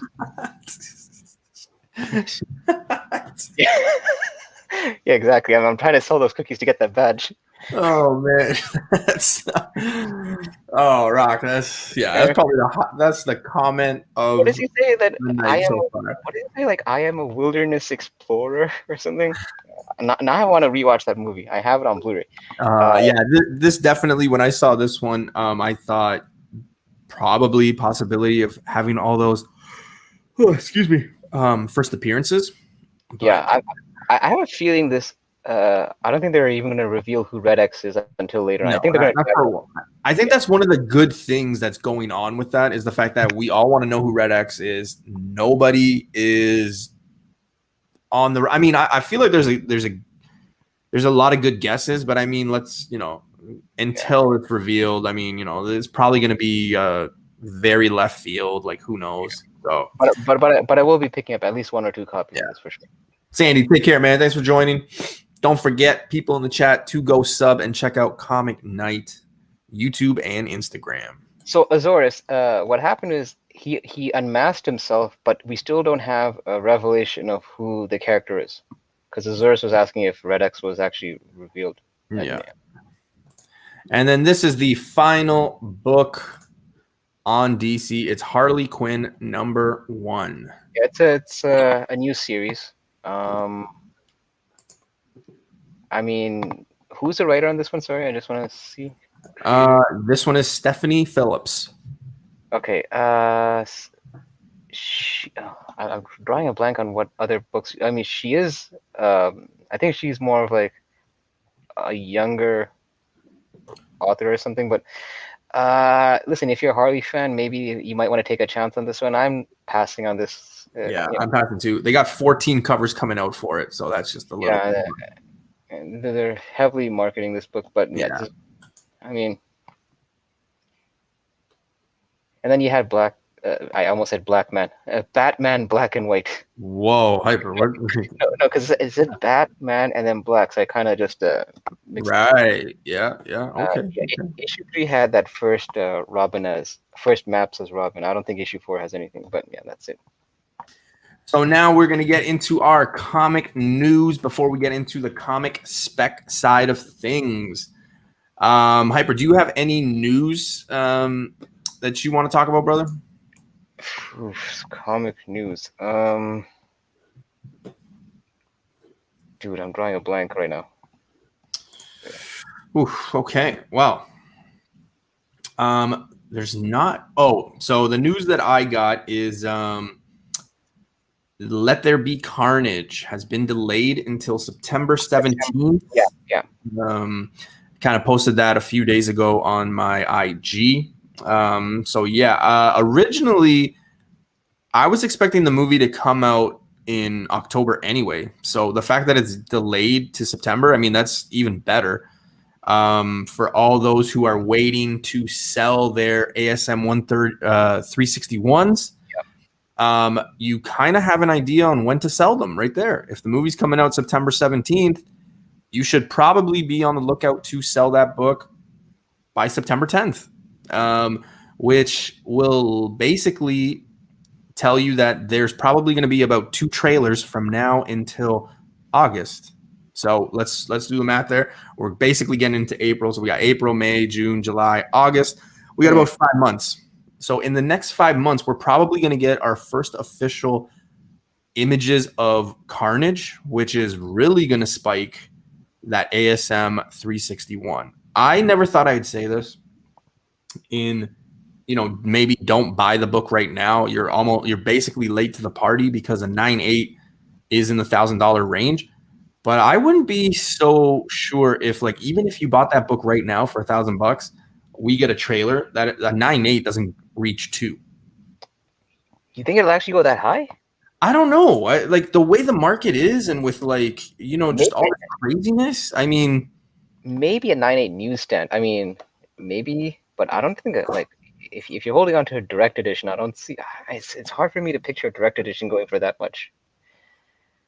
It's possible. It's really possible. So I mean, look, people seem to be it's speccing on everything and almost anything at this point. Yeah.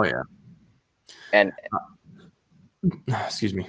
No, I was gonna say, it's one of those things where you mentioned that you'd probably sell it a week before the movie, which, yeah, because I know that I enjoyed the first Venom movie, and a lot of people apparently didn't. So I don't know if that movie ended up hurting the value for a bit, but then we saw how ASM 300 is doing right now.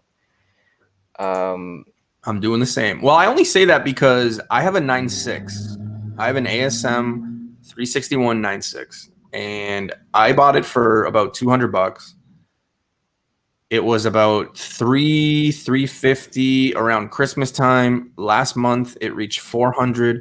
Now it's at that $550 range, and this is just 9.6. So even if the movie comes and they're selling at $800, I'd be okay with that. That's $600 profit after FeeBay, and the government gets their cut for doing absolutely nothing. I'm still taking home at least 4, doubling my money. But yeah, I don't think it's going to reach ASM 300 numbers, but I do really think that if you had the money to get a 9.8, you might be able to get a little wiggle room to just solely based on what's going on with the market right now. It's just getting crazy. But here's the thing, though. You have to understand that if we're projecting all the way to September, the market could be very different at that point, because things, like, we're already seeing things are slowly getting back to normal, right? Where things are opening up. The scenario could be different in terms of where people are choosing to spend their money from now till September. So you could. I don't know, man, because look at what happened with Winter Soldier. Like, I had a 9.4 and I sold it a week before the show. No, but it's doubled or tripled in price. It's just it's crazy. No, but what I'm saying is, it's like, because, like, even like right now, like when Winter Soldier just dropped, we're still kind of in that lockdown phase. I'm saying, like, right now we're seeing a gradual opening. Like by September, you're gonna see, like, at that point, a lot of people are going to start getting their vaccine. Cases, I knock on wood, you'll probably get a drop in cases, and then hopefully, who's to say where people because I'll tell you on my side, like, because of how situations are with my curfew and all that, where I can't leave the house after 9:30. Well, they bumped it from 8 to 9:30. I'm not going out as often as I am, so I'm finding myself with a lot more disposable income, and I'll admit I have been spending more on comics, more so than I would on a normal basis. Yeah. So that's, I just thought that was kind of interesting that they actually, instead of saying like September, they actually gave us a date, which, especially for people who invest in flip books, that's key, because now I know come late August, the book is probably going to be at its peak, depending on, like Hyper said, where we are, you know, I mean, we're in Canada, but like where we are as a country and where we are as a you know, as a whole, as the world with the vaccine, right? Next up, I do want to say, don't forget, people, as we only have a few more days left in March. We have what, 7, 8, 9 days in March. Once we get into April, we get Mortal Kombat. That is right. So if you forgot, we have Mortal Kombat coming out April 16th. I can't wait for that. I think a lot of us are just like, finally. So yeah, so we got that coming. For the record, that's the second best fighting franchise behind Street Fighter. That's just my opinion. But anyways, we'll continue. Yeah. Okay. Yeah, and then the final piece of news that I have is, I just restarted my page there. Sorry, guys. The last page I have is the title for the live action Resident Evil reboot is Resident Evil Welcome to Raccoon City. And it's going to be it's basically going to be a crossover between the first two video games. Okay. So you mean part 1 and part 2? Yeah. Okay, that's interesting because that's more like the first two Resident Evil was a lot more of like a horror, like alleyway kind of. Like you'll notice that a lot of the Resident Evils are more action based, and the first two are more. It's like that Walking Deadish kind of vibe to it, with a lot more jump scares and all that. So it'll be interesting if that's the route that they're taking. Yeah. Yeah. All right. Well, if you don't have any new comic news, and I am done with mine, I guess we can go on to Spec. So let me just get that ready for you. Is there anything that we missed? Oh, the Winter Soldier. I guess we could talk about that before we actually get into the Spec. Sorry. Totally forgot about it. Yeah. I mean, I'm assuming you saw it. Right? Yeah. Did you see it? Yeah, I saw it. Okay. You know, let's not spoil it if you haven't seen it yet. You know, maybe just mute or maybe just kind of go off. Let's just take a few minutes to talk about Winter Soldier. Let me just drop a line in the chat to say that we're going to talk, and then I'll drop a line when we're done talking. Yeah. I do want to take this time to congratulate myself. Oh, dear. For being right on a few things in the Winter Soldier stuff. It's crazy to me. Oh, I will. Oh, and my announcement. Yeah. Yes. And my announcement. Hey, thanks, man. Appreciate it. So basically, well, I'll wait until Hyper. Okay. She hasn't seen it. Okay. Yeah, no problem. No problem. We'll drop the link and then we'll let you know when we're done with it. Okay. It'll be quick because I don't want to spoil it. I know it just came out 2 days ago. So, okay. So, let's count to 10, 9, 8, 7, 6, 5, 4, 3, 2, 1. Beauty. So yeah, I just want to, I was kind of saying that, the government didn't want Sam to be a Captain America, which we saw. It was kind of interesting the take they took. Yeah, it was of the money, like going to the bank and like, them being like, well, how did you get paid? And they were kind of like, oh, it was, well, I don't know. So it's kind of interesting. It also is interesting because they referred to the blimp, right? The snap. So I thought that was interesting. I thought that was something that a lot of people didn't pick up on because when I brought it up, they're like, wait, really? So yeah, so we know that where it's kind of taking place. I really do think it's kind of crazy because of the fact that, so many people were speccing on so many different books, so many characters. And literally in the first 2 minutes, you basically get like 2 or 3 characters. And it's just like right off the hop. Yeah. But you also have to remember there's only 6 episodes. We have 5 left. Like it's not that long of a series. Now, the episodes are a little longer. Yeah.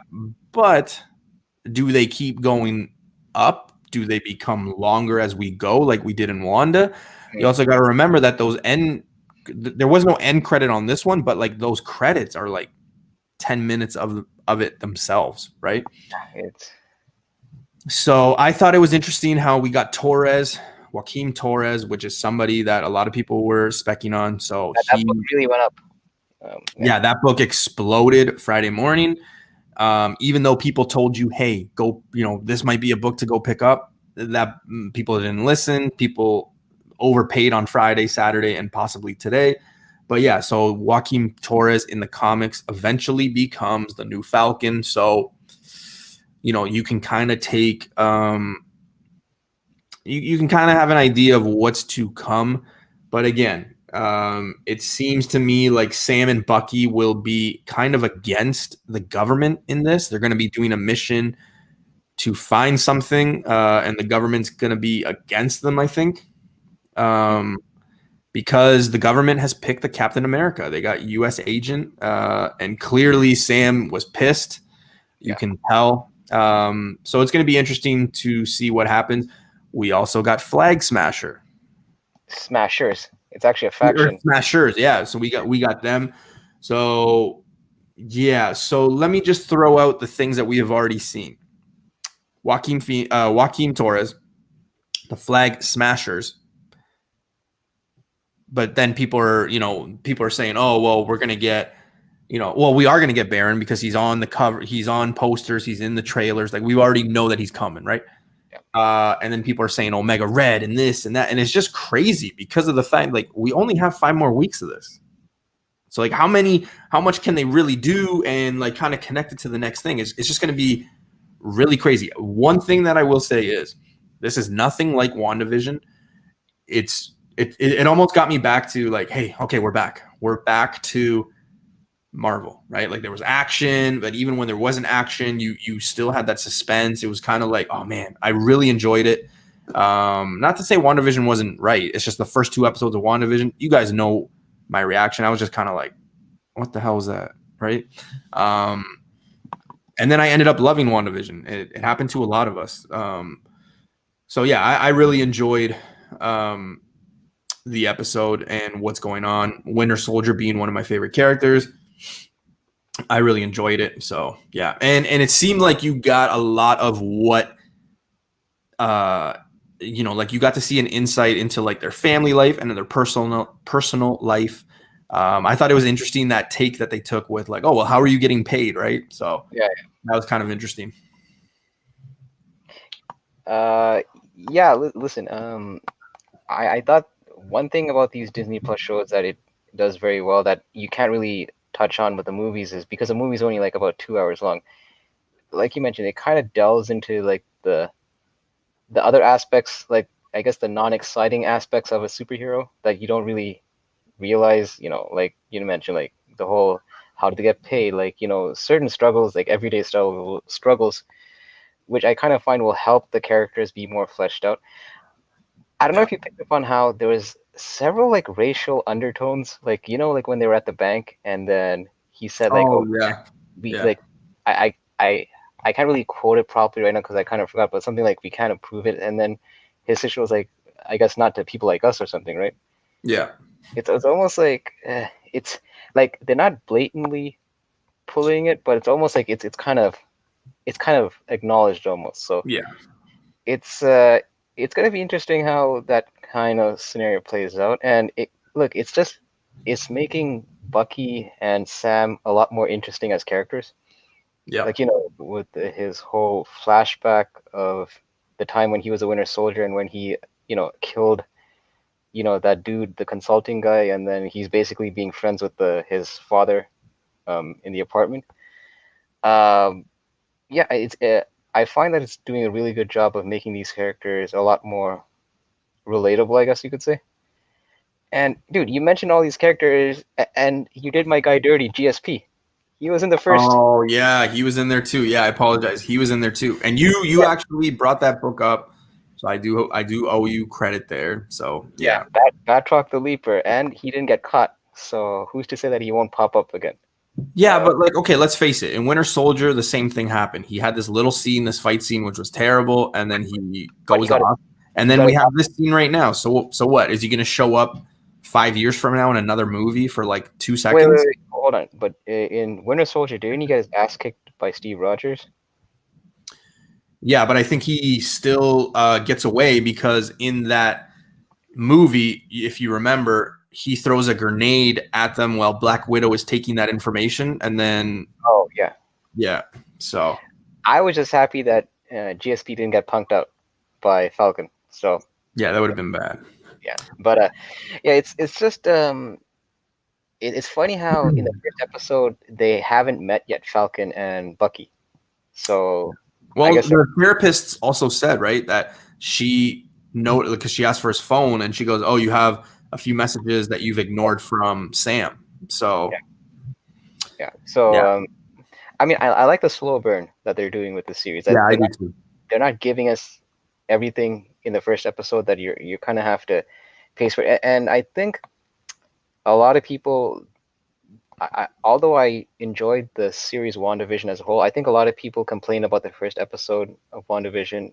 I don't say a lot, but like there was some that kind of complained because it was almost like a WTF moment when they saw that first episode.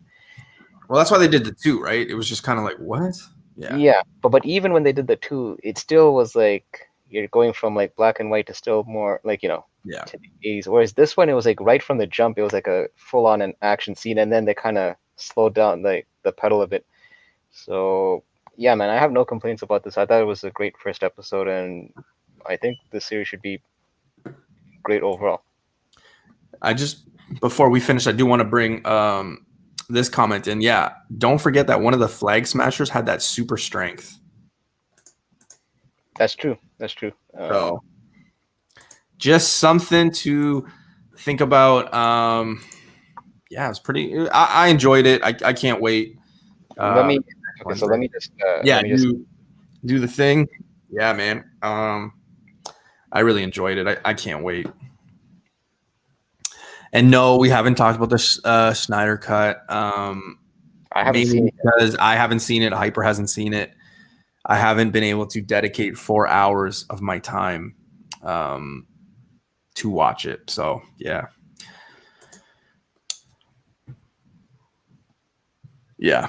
I've always liked him as an actor. I've liked him in the roles that he plays. Sebastian Stan. Yeah.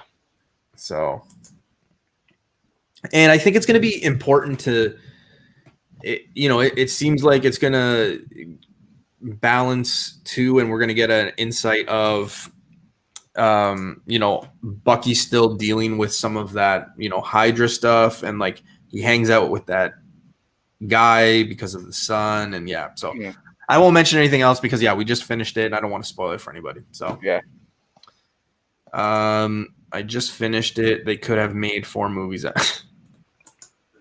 I mean, it's 4 hours long, so yeah. All right, guys. So Newbie Spec. If you want to open eBay, go right ahead. This week, it's not as crazy. I should have maybe put these books out. Like I've got like 30 books on here, but I only give you guys like 4 or 5 a week. So yeah, but I maybe should have made some of these a little earlier, but hey, it happens. So, thank you for joining us. All right. So let's get to it. Wait, do we do the spec first or the announcement? No, let's do the spec first. Let's do the spec. It depends how big your announcement is. Oh, it's like super small. Like it's crazy. All right, Sam. Yeah, perfect. All right, Hyper, I think you're going to enjoy the first one. Am I? All right. First book up on, well, let's get professional here. Okay. This is Newbie Spec of the week. First book on Newbie Spec. Yeah, that was it. Newbie Spec of the week. First book. Here we go. Mega Man #1. Oh my, if you've ever played a video game and you were born in the 80s, you always went to Blockbuster or wherever and you picked up this game to rent because that's what we did back then. We rented. I can't, we would, every Thursday night, my mom would give me $8. And Thursday night, you would be able to go to the movie store and rent a game for Thursday, Friday, Saturday, and return it Sunday afternoon. This is one of those games that it made me want to throw my controller at the screen, just because this was one of those games that's notorious for being difficult. Yeah. This is a hard book to find too. I will say that. Like I had some issues finding it. Maybe, and watch, Sam will come out here and just be like, "Oh no, you know what? This is what's going on." But yeah, man, this is a big. I think it's got a lot of potential in the sense that, like that 90s nostalgia, video games, all that stuff. I think that we are entering a point where, like, G.I. Joes, Transformers, Super Mario's, all that stuff, video games, that 90s nostalgia is going to have a big place in collectibles and things like that. It's not a bad idea. Like, you guys have seen me pick up Knuckles. Spoiler alert, I'm in the process of picking up first Tails from Sonic. Like, nice. There's just a lot of things that I'm looking at some trends and things like that. This is a sleeper book. It is got so much potential, especially if they make a movie. Look at the success that Sonic had. It's just, I don't know. I think with the right CGI and the right effects, this thing could blow up. And you said you weren't even a big fan of the Sonic movie, right? No, I wasn't. I didn't want to give it a chance either, though. I will be honest. Like, I didn't give it the proper chance. Like, I didn't really watch it. I had it in the background, so. Yeah, it was all right. It wasn't nothing to write home about, but yeah. So Sam, our eBay guy, he's saying there's one on eBay right now for $31.27, $17 shipping. So let's say, 30, 40, let's say $55 Canadian. You can have this book, which I do think that this book, even at $55, is not a bad gamble. No. So, all right, next book number 2 on Newbie Spec. That was a good first pick. Yeah. This is one of my favorite Fantastic Four books and covers, to be honest with you. But we got Fantastic Four 245. This is the first appearance of Franklin Richards as an adult. Yeah.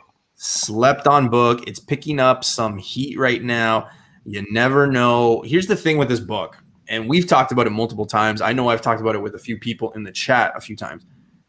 Why is it that certain baby books get zero love, and it's when they're adults, but then you look at that book right there, Fantastic Four number 6, and number 6, it's the first appearance of Franklin Richards, but it's when he's born. He's a baby, and that book is just blown up.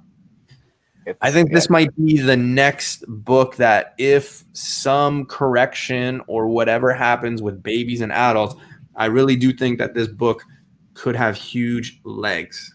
9.2 CGC just sold 2 weeks ago, I think, for $37 Canadian. For 9.2. Oh, okay. I really would have bought that, because it literally cost $45 to grade a book. Yeah. That's a no-brainer. It's and you're right. It's one of those things. It's almost like the same thing with, like, sometimes certain characters' cameos are worth more than their full appearances, and vice versa. So you never know. I mean, where the market goes, and like you said, if it's only like $6 to $10, this is a safe. It's almost one of those gambles that that you're not gonna have to bet the whole house on. Yeah. This one is heating up, though, I will say. This one's heating up, so definitely pick this book up. I know a few people. I won't mention any names, but I do know 3 people who, I was backstage with them having a drink, and they had like 25 copies of this book. Like, it, yeah. So, just know that, there is a lot of people out there collecting it. So jump on it if you see it. Like, I would. I'm not saying go stack it, go buy 25 copies. I'm just saying this isn't a bad book that if you find like very good high grades of this book, especially cheap, like I'm seeing in the chat, a lot of people are saying, oh, I picked it up for $5, $10. That's not a bad buy. Yeah. So hidden gem, $45 to grade a book. Where are you living? In Canada? And Newbie, this could be also a situation where, let's just say, if the market continues to decide that your Fantastic Four annual is the book, at some point, like when the Fantastic Four hit the MCU, that book might start hitting a price point where it might be out of reach, and then this might be the book that it's always like, they always go for the next best thing, right? So this could have like that trickle down effect also. Yeah, I think that's what the next era should be called. The next best thing. Man, that sounds like such, yeah. Like, because that's literally all you hear, right? Like, we just call it set, like, oh, okay, no, that one. So the next best thing is this one, right? It's like, what? Why? Like, I can't believe that that's like a thing. You know what I mean? Like, but it's true. It's one of those things. But yeah, I agree. If Fantastic Four Annual 6 gets out of hand, I think that people will start picking up these other appearances of Franklin, and you can't go wrong with Franklin as an adult. It's just something that I personally think we're going to see it. I think we will see Franklin some point. So yeah, if they're bringing the Fantastic Four family, I mean, Franklin has to show up at some point. Yeah. Can't find a graded one, but the range between $3.85 to about $40. Yeah. All right. Third book on Newbie Spec of the week is another Fantastic Four book. Fantastic Four number 265. The importance of this one is She-Hulk joins Fantastic Four. Who the hell is She-Hulk? Well, it's only the chick that's going to have a mini series, I believe, starting next year. I don't know. I think everybody's like on Captain America, Winter Soldier, and all that stuff right now. And people are on Loki. I'm just kind of trying to search for different things. But yeah, this could be something. I mean, team ups sometimes pay out. It depends on the character and how popular it is. But let's face it. Look at what WandaVision did for those characters. Look at what Falcon and Winter Soldier is doing. And we've only just had one episode. Just the fact that She-Hulk is going to have a show, it's going to run the same way. Every week, we're going to have some craziness. And it's just going to be run that way. So who's to say that maybe this in the long term doesn't happen? Who knows? If She-Hulk is a success, they might say, hey, you know what? Let's put her in a movie, which I think that they're going to do with Moon Knight anyway and some other characters, and that's the opinion of other people as well. Raw copies, selling between $3 and $10. Now, again, some team-ups don't necessarily translate to a good payout if you're looking at it from a investment and flip purpose, but I think this one is a solid one. Do I think this is $1,000 book? No. I don't. I won't say that. I won't commit to that. But if you can find this book for like $3 to $5, I mean, who's to say that it's not a $30 to $40? Now, you find 5 or 6 of them and you do the math, you got some cool cash.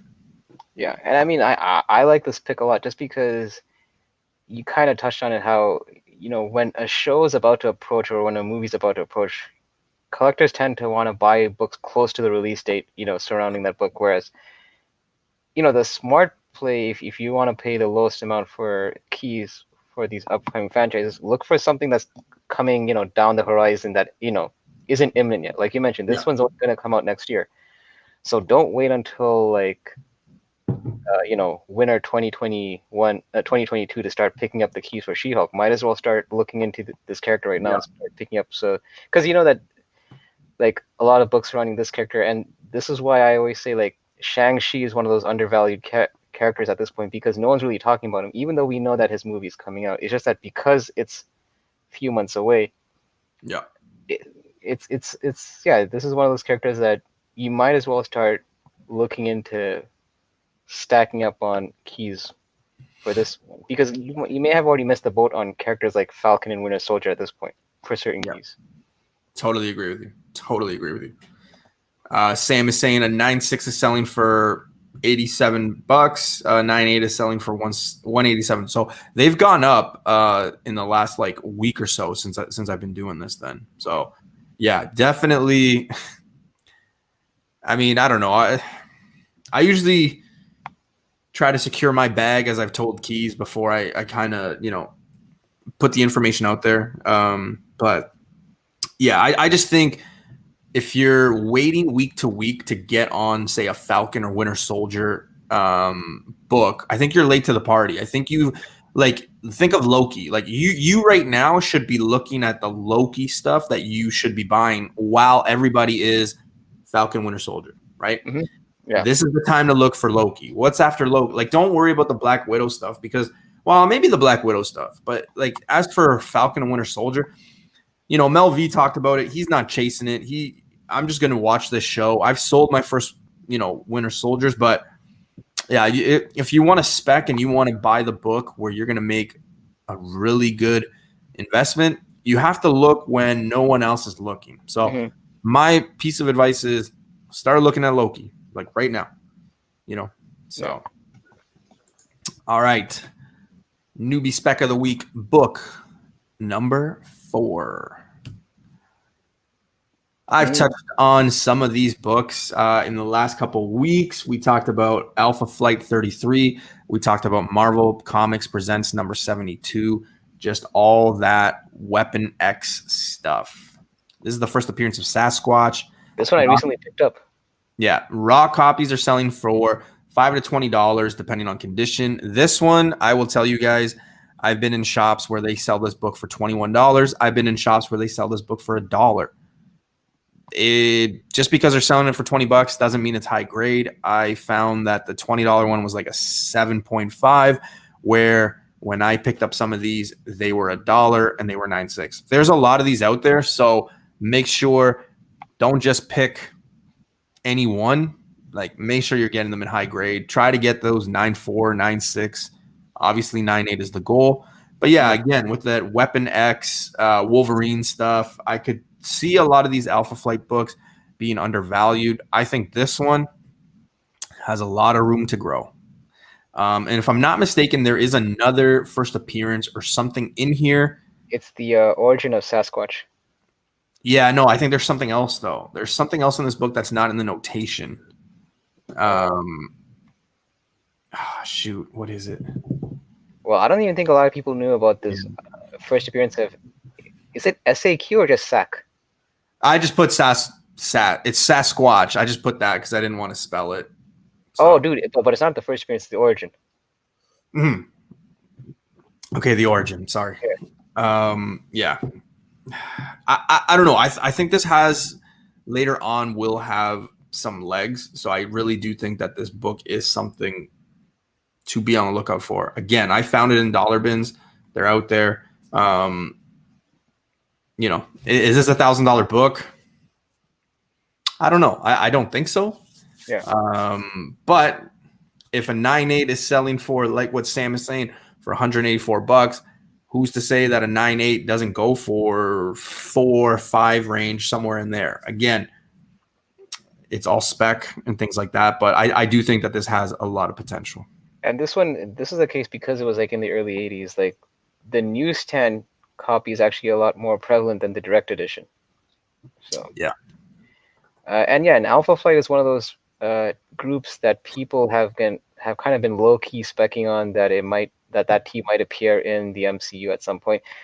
I don't see them appearing like in the near future, but possibly some of the characters may be introduced down the line. You never know. But it's like I said, it's best when you buy these when they're kind of at that low. You don't want to start picking these up when they start heating up. So, and like Johnny said, I do feel like that run is underrated of Alpha Flight. So yeah, not a bad pick. I just want to get to a comment here. Writing teacher, if you're looking at Loki, you're looking too late. I don't think so, just because WandaVision proved how people are. They're going week to week on some of them. And even with Falcon and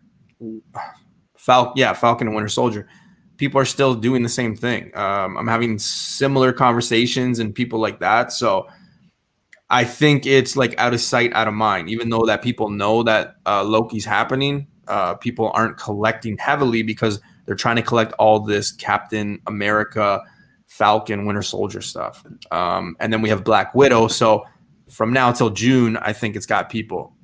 It's I'm funny just saying, you always want to pick up and you always want to grab when no one is looking. So like I said, that's why I think Loki right now is just out of sight, out of mind right now. Tomorrow, I could wake up and there could be a trailer for it, a new trailer, and guess what? Then people are going to hop on it again. But I think these shows have done a really good job at, we wake up on Friday mornings or whenever, we watch the show, and then we're obsessed with all the keys and all the Easter eggs and things like that until the next week. And that's what happens. We saw it in WandaVision. We'll see it here. We'll see it in all the shows. So, but it's funny you should mention like Falcon and Winter Soldier, because you know that issue of Captain America 25 where Captain America hands Falcon the Captain America mantle? yes. That Who is Captain America cover that, you saw? Yep.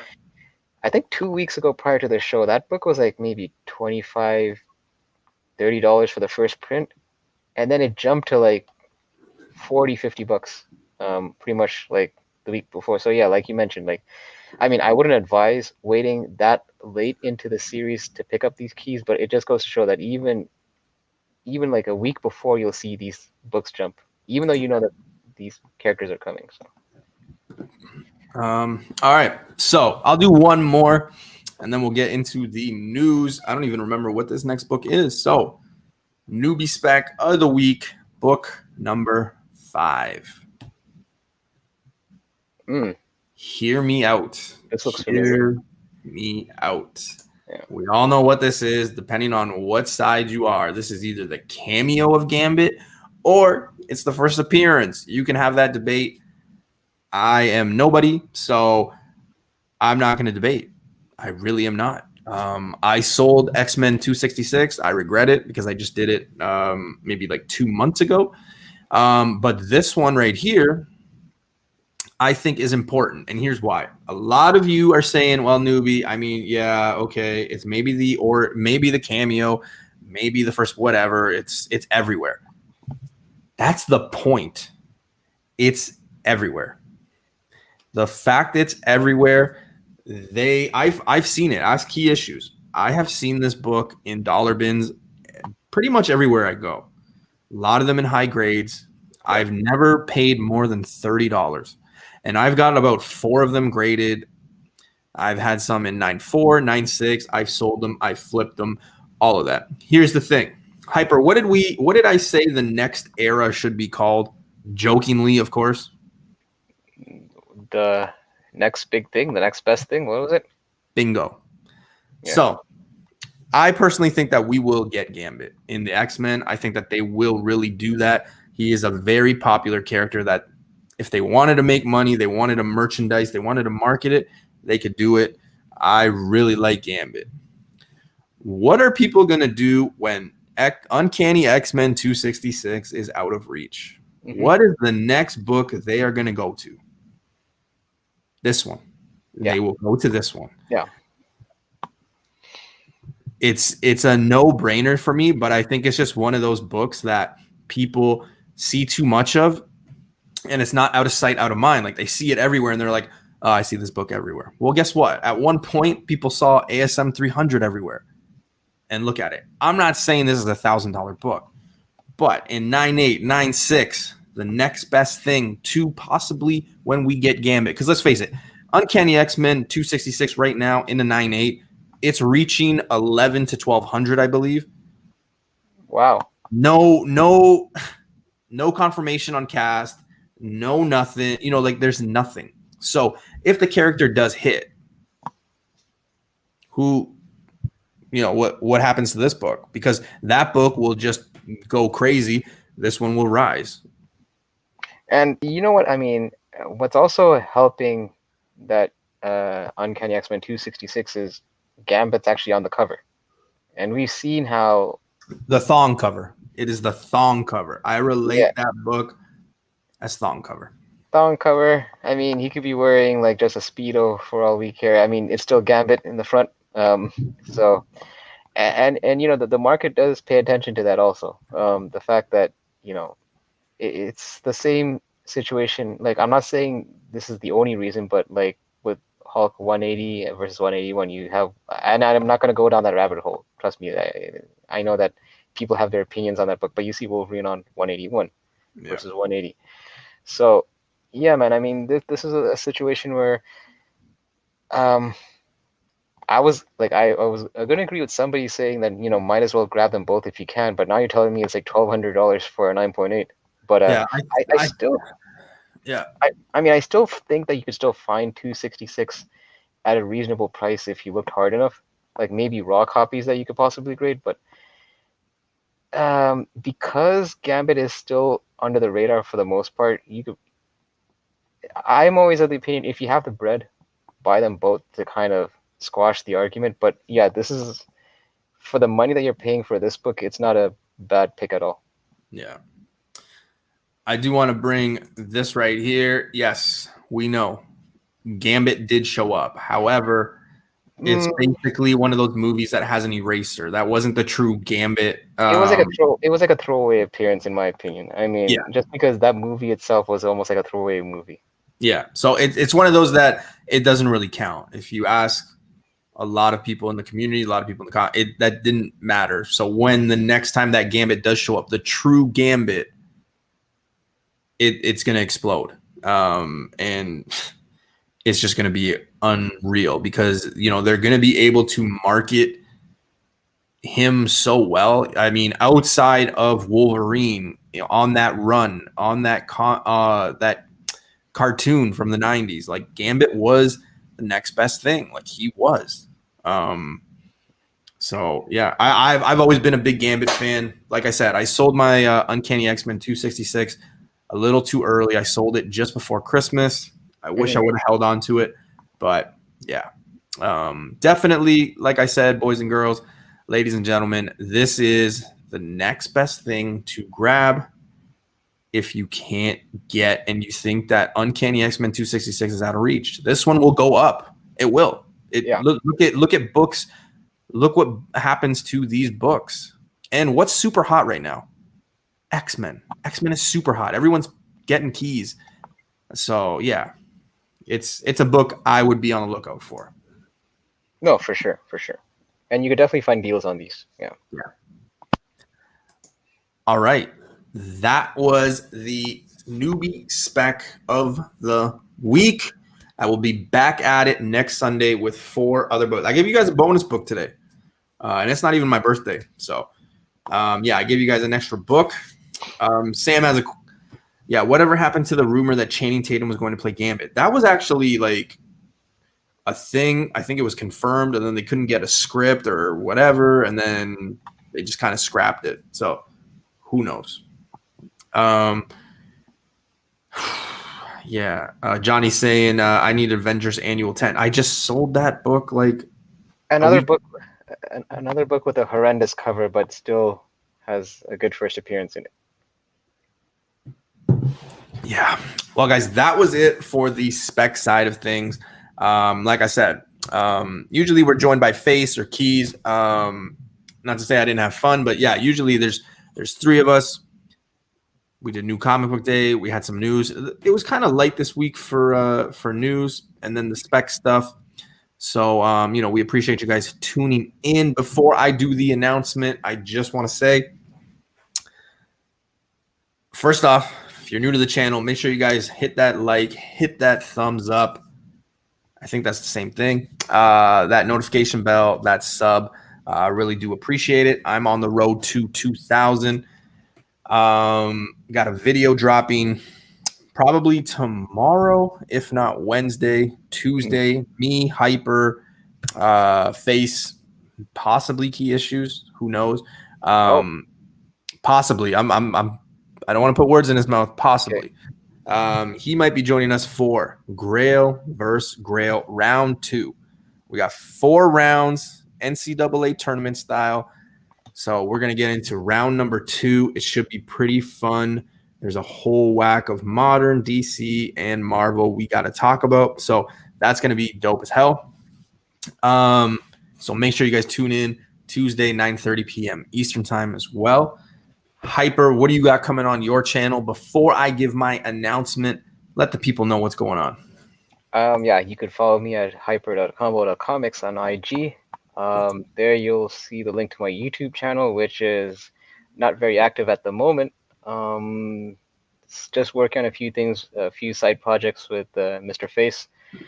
And yeah, hopefully we'll get some content out there soon. Still some kinks that we have to work out. And yeah, like Newbie said, I'll be back on Tuesday for the Grail versus Grail segment, which should be a lot of fun. So looking forward to that. And yeah, that's pretty much it.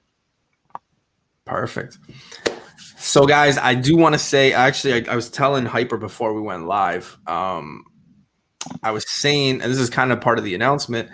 I was kind of saying, hey, you know what? I'm going to wait until I get to 1,800 subs, and then I'm going to announce my giveaway. And I didn't know I was at it already, but I guess I am at 1,800. So I'm a man of my word. And I did tell you guys a few weeks ago, I think 2 weeks ago, that I will have a 2,000 subscriber giveaway. So I will be putting out a video for it this week. Okay. This week, I will have a video out for the 2,000 subscriber giveaway.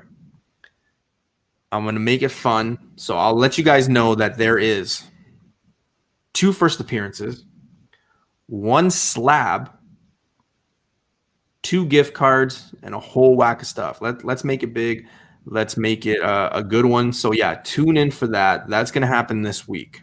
Another announcement I want to make is, and Hyper didn't even touch on it, and we will remind you guys on Tuesday's show. Actually, I should have had this up. Hold on. But this is a big announcement. And actually, it's kind of fitting that Captain is here. It's really fitting that he's actually here. And we didn't even plan this. But guys, I need you guys next Tuesday. Okay, next Friday, or this Friday. Wow. Oh, right. This Friday, I need everybody to go and tune in to Mr. Tony the Toon Sands. Okay, this is his IG. There is his YouTube channel link. This Friday, he has a battle style that he does every second Friday. So every 2 weeks, you can use whatever books you have collected in 2 week span, and you compare it with another person. This week will be going up for the world title. Okay, the world title.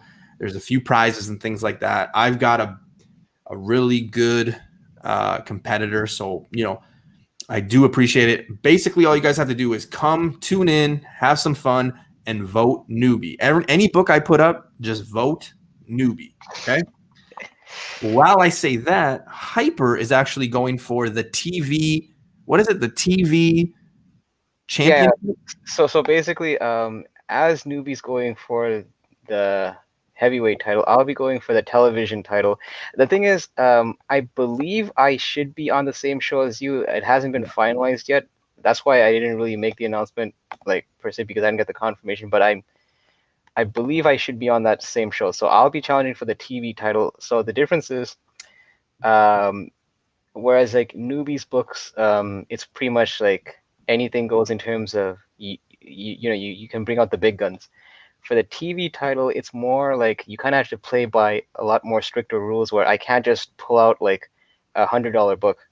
I have to kind of pick more minor keys, cover by its variants, and I basically have to square up against the current TV title holder for 3 rounds. And like you said, it's fan voting. They pick whoever has the best cover for the 3 rounds, and the winner is crowned the new TV champ. Yeah. And there's some prizes. There's some books he gives out. Tony is a really good guy. We've been talking since I started my YouTube journey, man. Like, he has been a solid dude. I enjoy his stuff. They're fun. I'm not the biggest wrestling fan, but yeah, it's like a wrestling style. Exactly. So yeah, it's Johnny like 5 always plays. rounds, first to 3. But here's the thing: you guys need to come next Friday. What is it? 11 p.m. Last time it was at 11 p.m. Yeah. So Eastern. no. RP. It's this Friday. Sorry, this Friday at 11 p.m. Eastern time, and the shows usually go about an hour. Okay, and yeah, so Hyper will probably be on first, battling for that title. It's a quick vote. There's a lot of people. All you need to do is come vote Hyper and come vote Newbie. Okay, I just want to let you guys know. Come support us. And my challenger, the champion, the first ever women's champion, is actually Tori, Miss Tori. So she'll be there. Just know I play dirty and come with claws. So we're already doing the pre-match chat. we're already doing that. It's gonna be a fun show. So yeah, make sure you guys come support Tony's channel. Come see me battle Tori. Come see Hyper battle for that title. It will definitely get out of here. Get out of here. So yeah, definitely don't vote for her. Vote for Newbie, vote for Hyper. Your votes do count, and they do count them on Friday. It's just an hour. And yeah, so make sure that you guys tune in. All right. So Hyper, any last words before we get off? I think we need to think of a faction name when we roll up in this joint. Like, I'm thinking like Wolfpack or something, but we need to think of a group name. Oh yeah, okay, for like Friday. yeah. You got a blank there for a second. Yeah. I was like, wait, what? What's going on? Yeah, we'll figure something out. It's gonna be a fun time. I enjoyed myself last time when I was there. It was a good time. But yeah, it's gonna be fun. That's the thing. When I saw your segment, like, I'll be honest, I was the first because because you plugged his channel. That was my first time actually watching something like that. So when I saw it, I was like, oh, this could be interesting. And then that's when I messaged Tony right after. And Tony is in like character the whole time. His character is the Rock. So we all have to pick characters. Mine is Rey Mysterio. He's the Rock, but like he gets into it, man. So yeah, definitely come check us out. Come support the community. Come vote for Hyper. He's gonna be up first, and then I will be the main headliner. Rey Mysterio Newbie. I will be battling for the championship. So come vote. All right, guys. Let's try this one more time. Sign off. Okay, let's do this. Take it away, Newbie. Guys, that's it for us here at Newbie's channel. Keep searching for them books because they're out there.